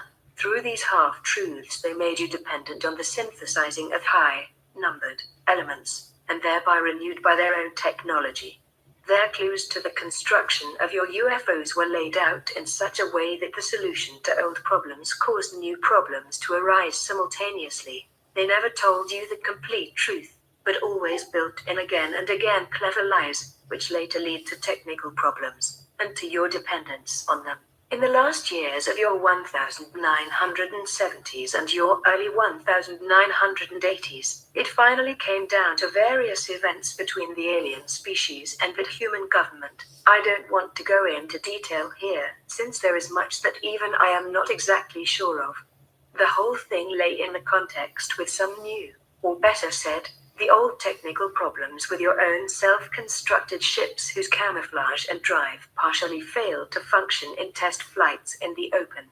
Because of that, the function of secrecy was threatened. Your military and your politicians slowly, very slowly, came to the conclusion after more than 20 years of this that they had been deceived by that alien species. Multitudinous incongruities and the overstepping of bounds of the treaties by both sides finally led to an altercation between you and the extraterrestrials, which culminated in the liftoff of 3 of the alien aerial objects through a special, how do you say it, EMP, electromagnetic pulse, weapon and a military skirmish at one of their underground installations. As a consequence of these attacks, the alien species ultimately withdrew from all contact with you and was understandably more than angered about your kind. Therefore, I count these extraterrestrials among the 3 groups who are hostile towards you, and while the other 2 are more occupied with their own business, among them waging a colder war for dominance on your planet, your old friends and partners are preparing to supply themselves finally with the sole and absolute dominance over raw materials and human DNA. At the moment it is probably true that they lack some of the technical possibilities and the large amount of forces which they need in order to achieve their goals directly. In spite of that, we are counting on negative actions, possibly ever of a more subtle kind, against you in the next few years or decades. Question. Will the other extraterrestrial species undertake nothing against these warlike actions? Specifically, something ought to be on Earth for the more highly developed species. Answer. You're wrong there. Specifically, for the more highly developed species there is simply at the very least your fate. You are animals for them. Animals in a very large lab. Understandably, an alien intervention on your planet would disturb their projects, but I don't think that they accept a confrontation with other species for it. Many of them could look for another way. Tästä ollaan puhuttu tämmöisenä kehittyneenä tutkija-alienina, joka tutkii teidän planeettaa, niin mä suhtaudun siihen samalla lailla kuin siihen, että jos mulla olisi yksityinen labra ja mulla olisi omat aseistetut vahdit ja valtion lupa pyörittää sitä ja sitten sinne vaan yhtäkkiä pöllähtää pihalle jotain mustapukuisia valtion työntekijöitä, jotka sanoo, että homma on tällä sipuli, niin kyllä nyt jonkun verran pistäisi vastaan. En nyt välttämättä niitä alkaisi millään aseilla ampumaan, mutta ei se nyt ihan yksinkertainen asia ole, että tulee vaan toinen porukka ja sanoo, että tämä on nyt meidän mesta. Ei se nyt ihan sillä lailla mene.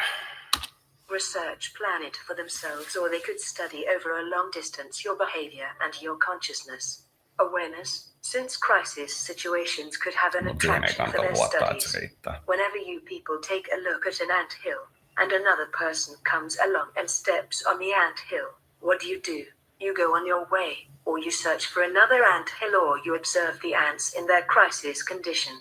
But would one of you, even though he were larger and more powerful than the one who stepped on the ant hill in the first place, defend the meaningless ants?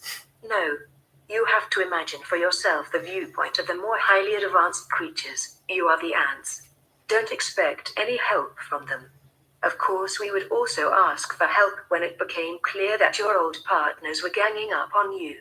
Some members of that human government are fully aware of our existence, also partially owing to an old religious basis.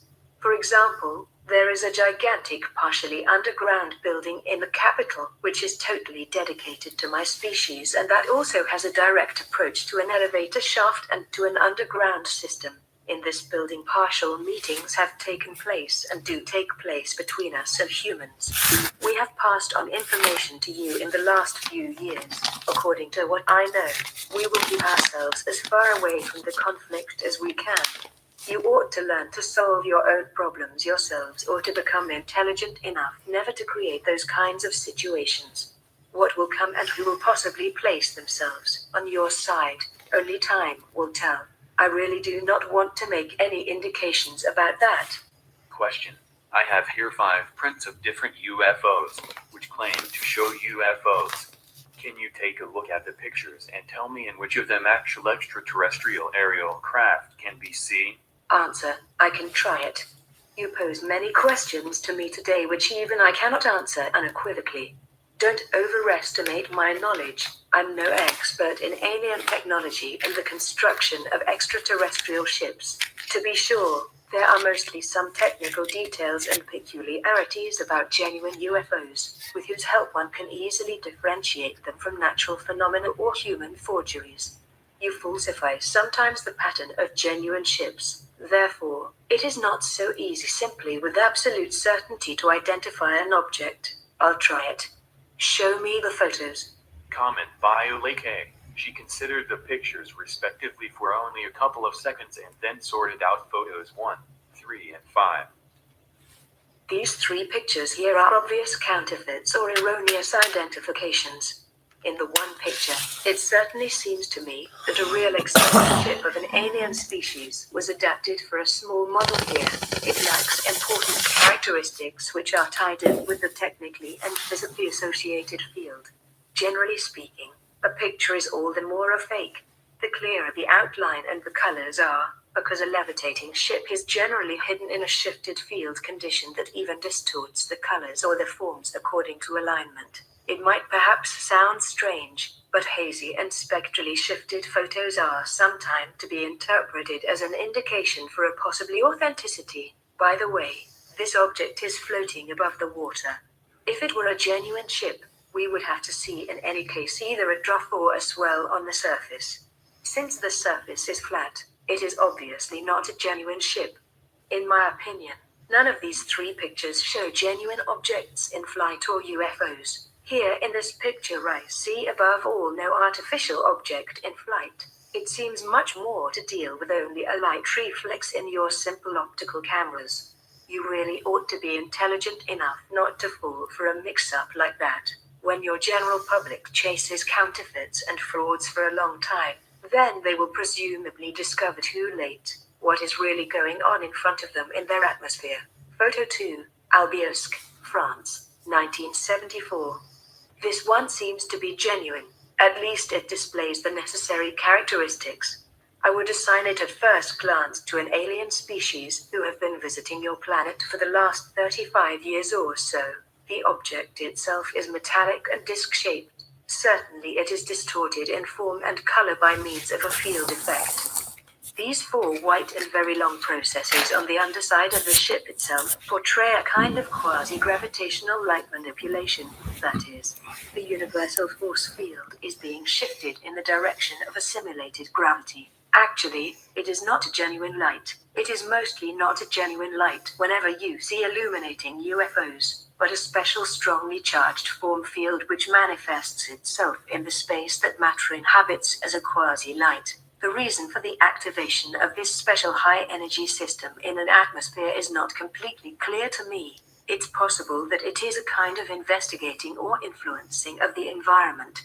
In any case, it is terribly careless of that species to allow this technology to be photographed by humans.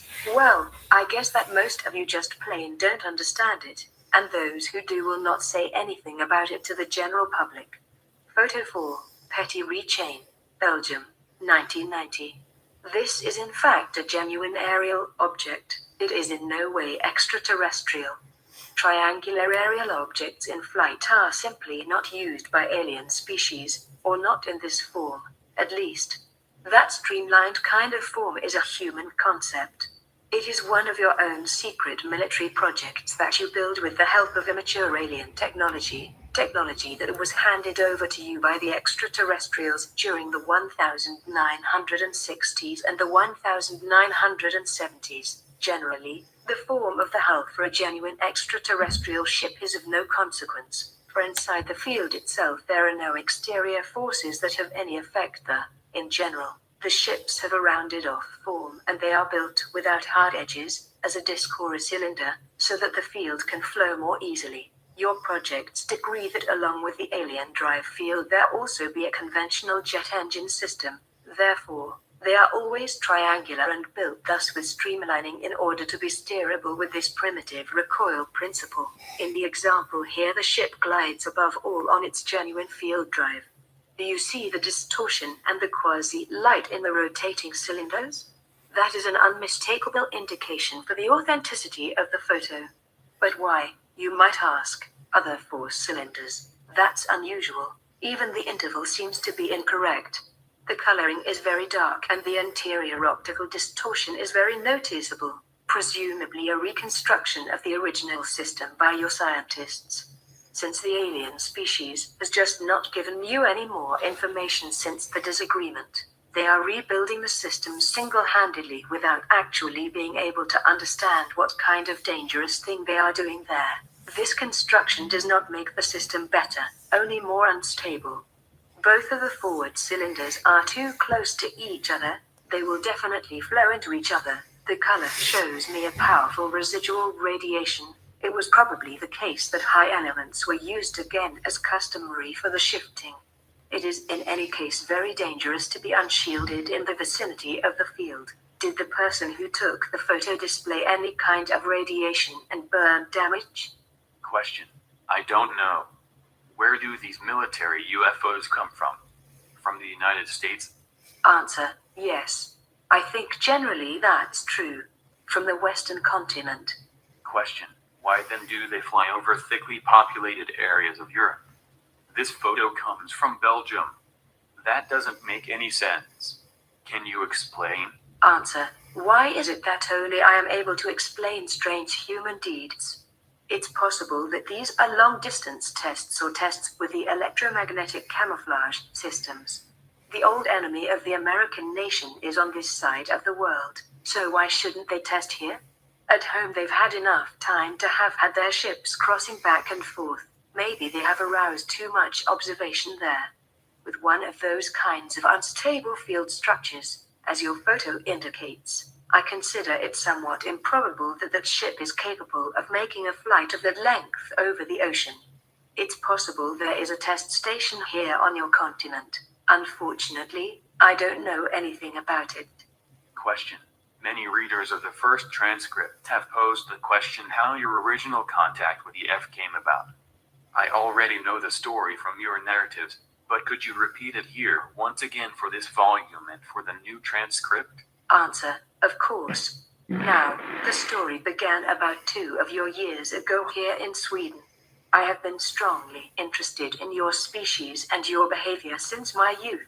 I had already studied your literature at that time, as well as possible. Naturally, it is not easy in my homeland to come into possession of human books. But since my group or family stands in a high-ranking order, I was able to gather some material together and sometimes to speak with others of my kind who have already been in contact with you. I was really very curious about your species, and as soon as I was allowed to come to the surface, I attempted to assemble more information immediately. Above all, it was expressly forbidden for me to commence direct contact with humans because in my position at that time, there existed no necessity for doing so. It was in your year 1998, when I was on my way further north from here in the remote forests in the vicinity of the entrance to my world and was looking for biological specimens, which we use in order to watch over environmental pollution and destruction of your flora and fauna statistically by your own kind. At the time,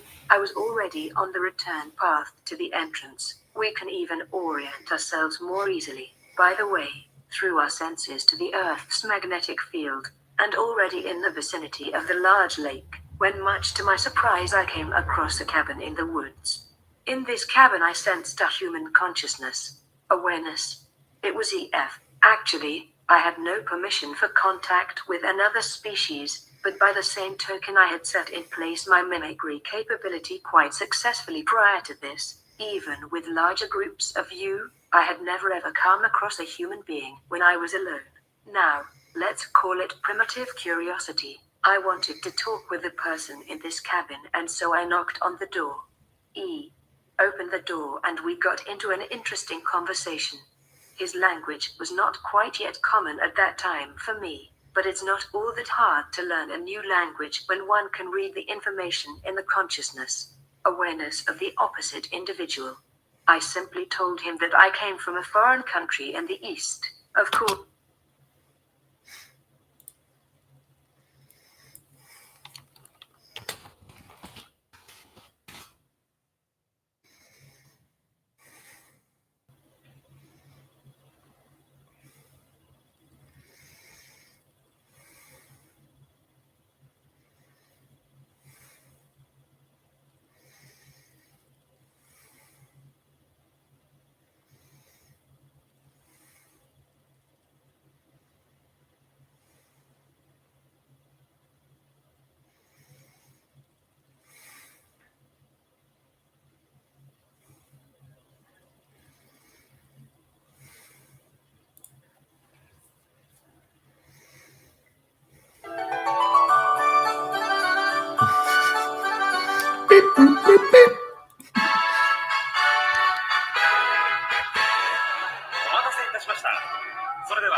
Taas kita. さ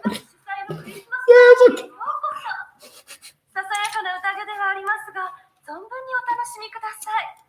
なお、本日は様々な余興もご用意してありますので、そちらもご堪能くださるよう、主催者として切に願いますわ。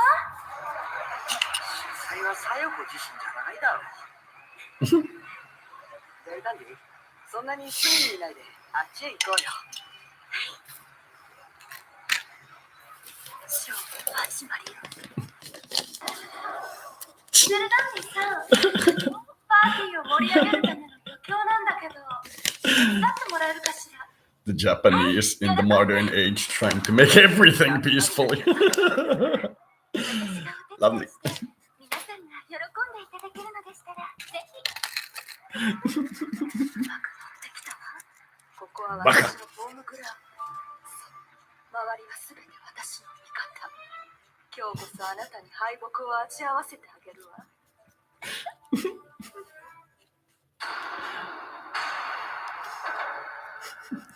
始めますわよ。全員に打ち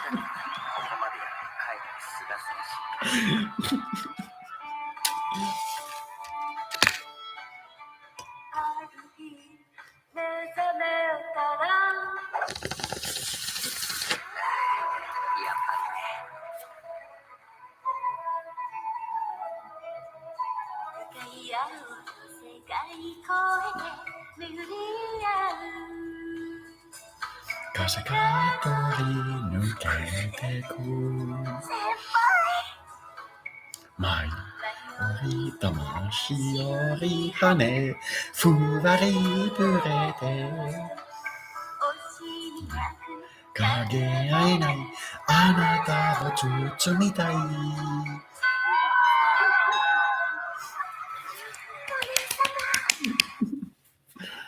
From a land country in the east.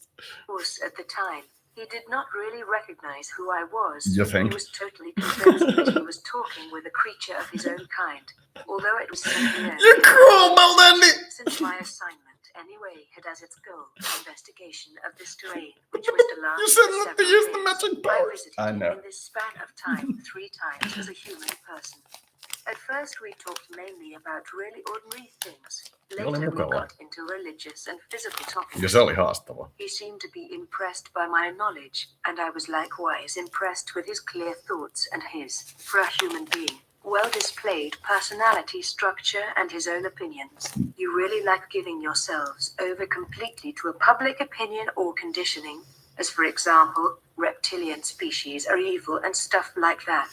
I steered the conversation in this direction, and DF said something to the effect that he believed in alien species and that they did not have to necessarily be evil, but perhaps only different than his kind are. That pleased me. At that juncture of time, of course, I could not speak concretely with him about my knowledge because he wouldn't have believed me. He would have taken me for a human practical joker. I cultivated the very, very unusual idea, for my kind, to show him my true exterior. Something that I did during our conversation at our 4th meeting in the cabin. Actually, he was predestined for contact. He was open-minded, honest, intelligent, not religiously inclined or conditioned. He lived alone and isolated, and no one would believe him, should he decide to go public with his story. I dared to take the step, but then I had serious doubt about the propriety of my act, especially when he reacted very violently. He got control of himself again after a time, and we could finally talk concretely about definite matters. Now he had no choice but to believe me. This was the beginning of a series of meetings which initially took place there in the woods, but later took place in his remote residence. Finally, he brought you into contact with me. And for that reason, we are now sitting here once again and talking about things which probably won't be believed out there in human society. Question. You said you would not have had permission at that time for contact with human beings. Do you now then have permission to talk with EF and me about all these things and even to make this scientifically public? Answer, yes. That is difficult to explain and for you to understand. Let's just say, I find myself in a position now to arrange this permission without having to take into account any consequences.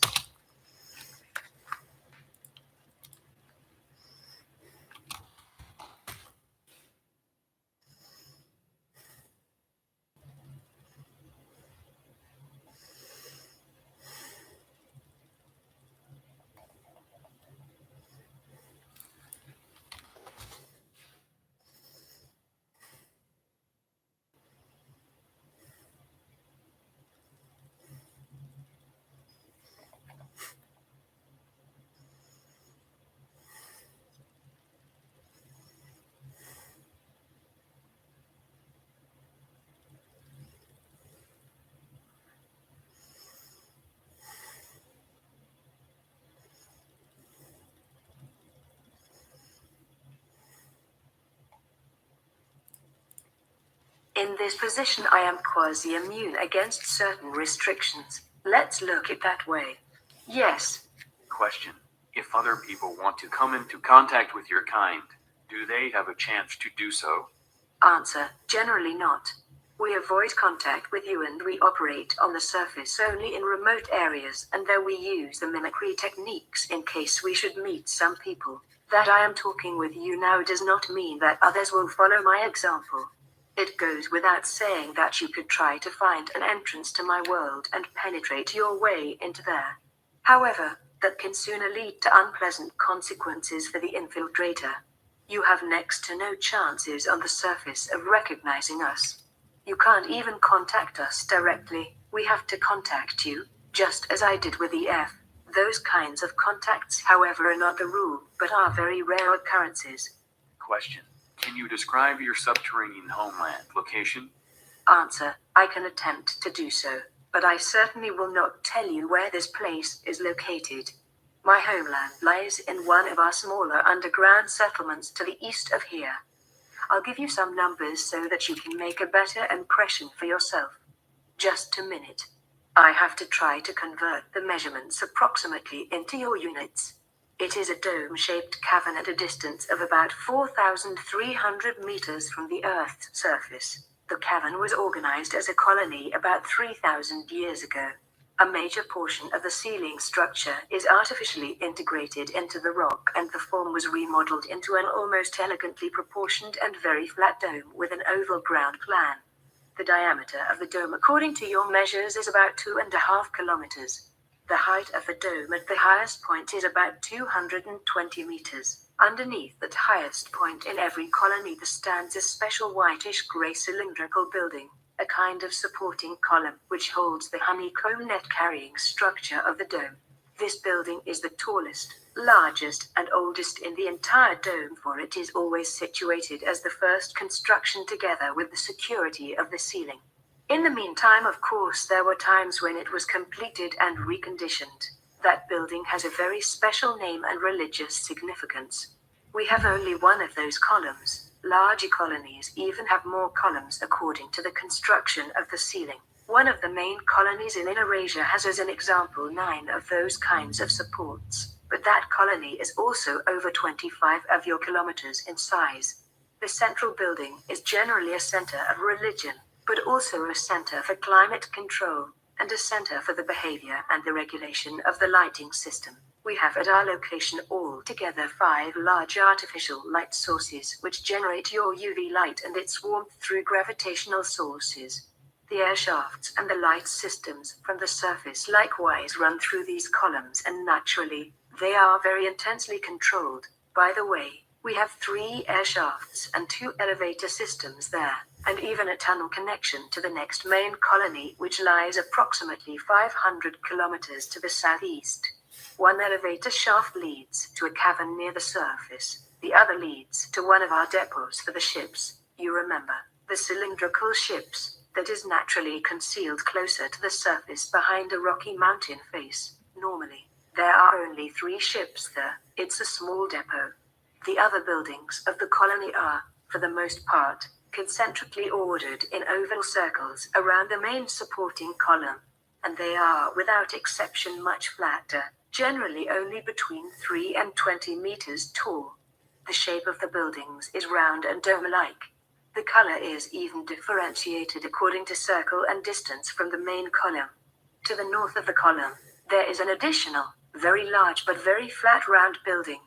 This building interrupts the concentric system of the colony with its diameter of about 250 meters. It is the artificial sun zone in which specially illuminated corridors and rooms are housed. In these locations, very powerful UV light predominates, and they are used in order to warm our blood.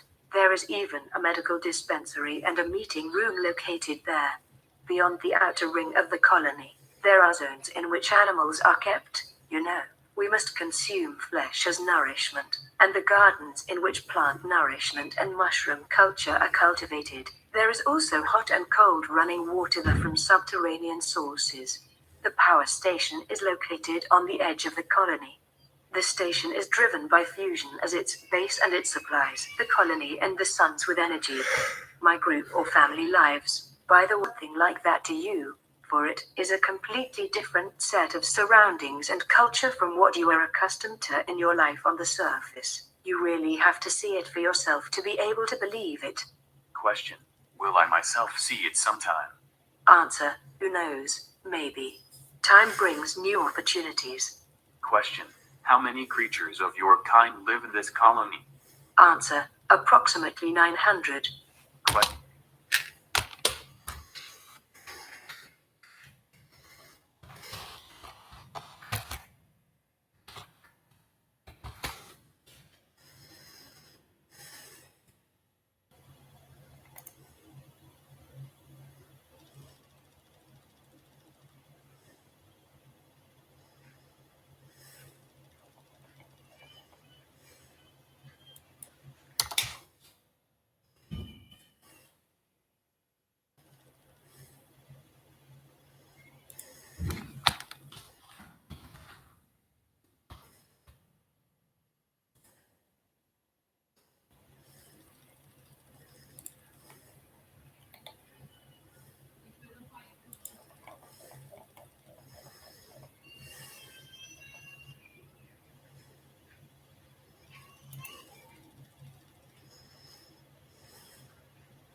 Question.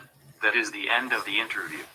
Do you have any final message for the readers of the transcript? Answer: yes. I'm thoroughly surprised at the many comments to my words. Of course, I am naturally also disappointed about the religious portrayals of me as the enemy which have been voiced and which have buried themselves deeply in your mind.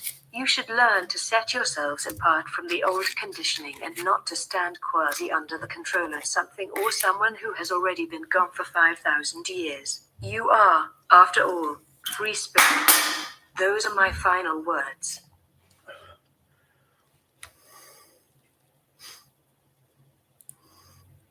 So that's about it. Very interesting 4 hours, I think. Being one of them. Being one of the things was interesting. So that's all I'll say. Thank you for watching.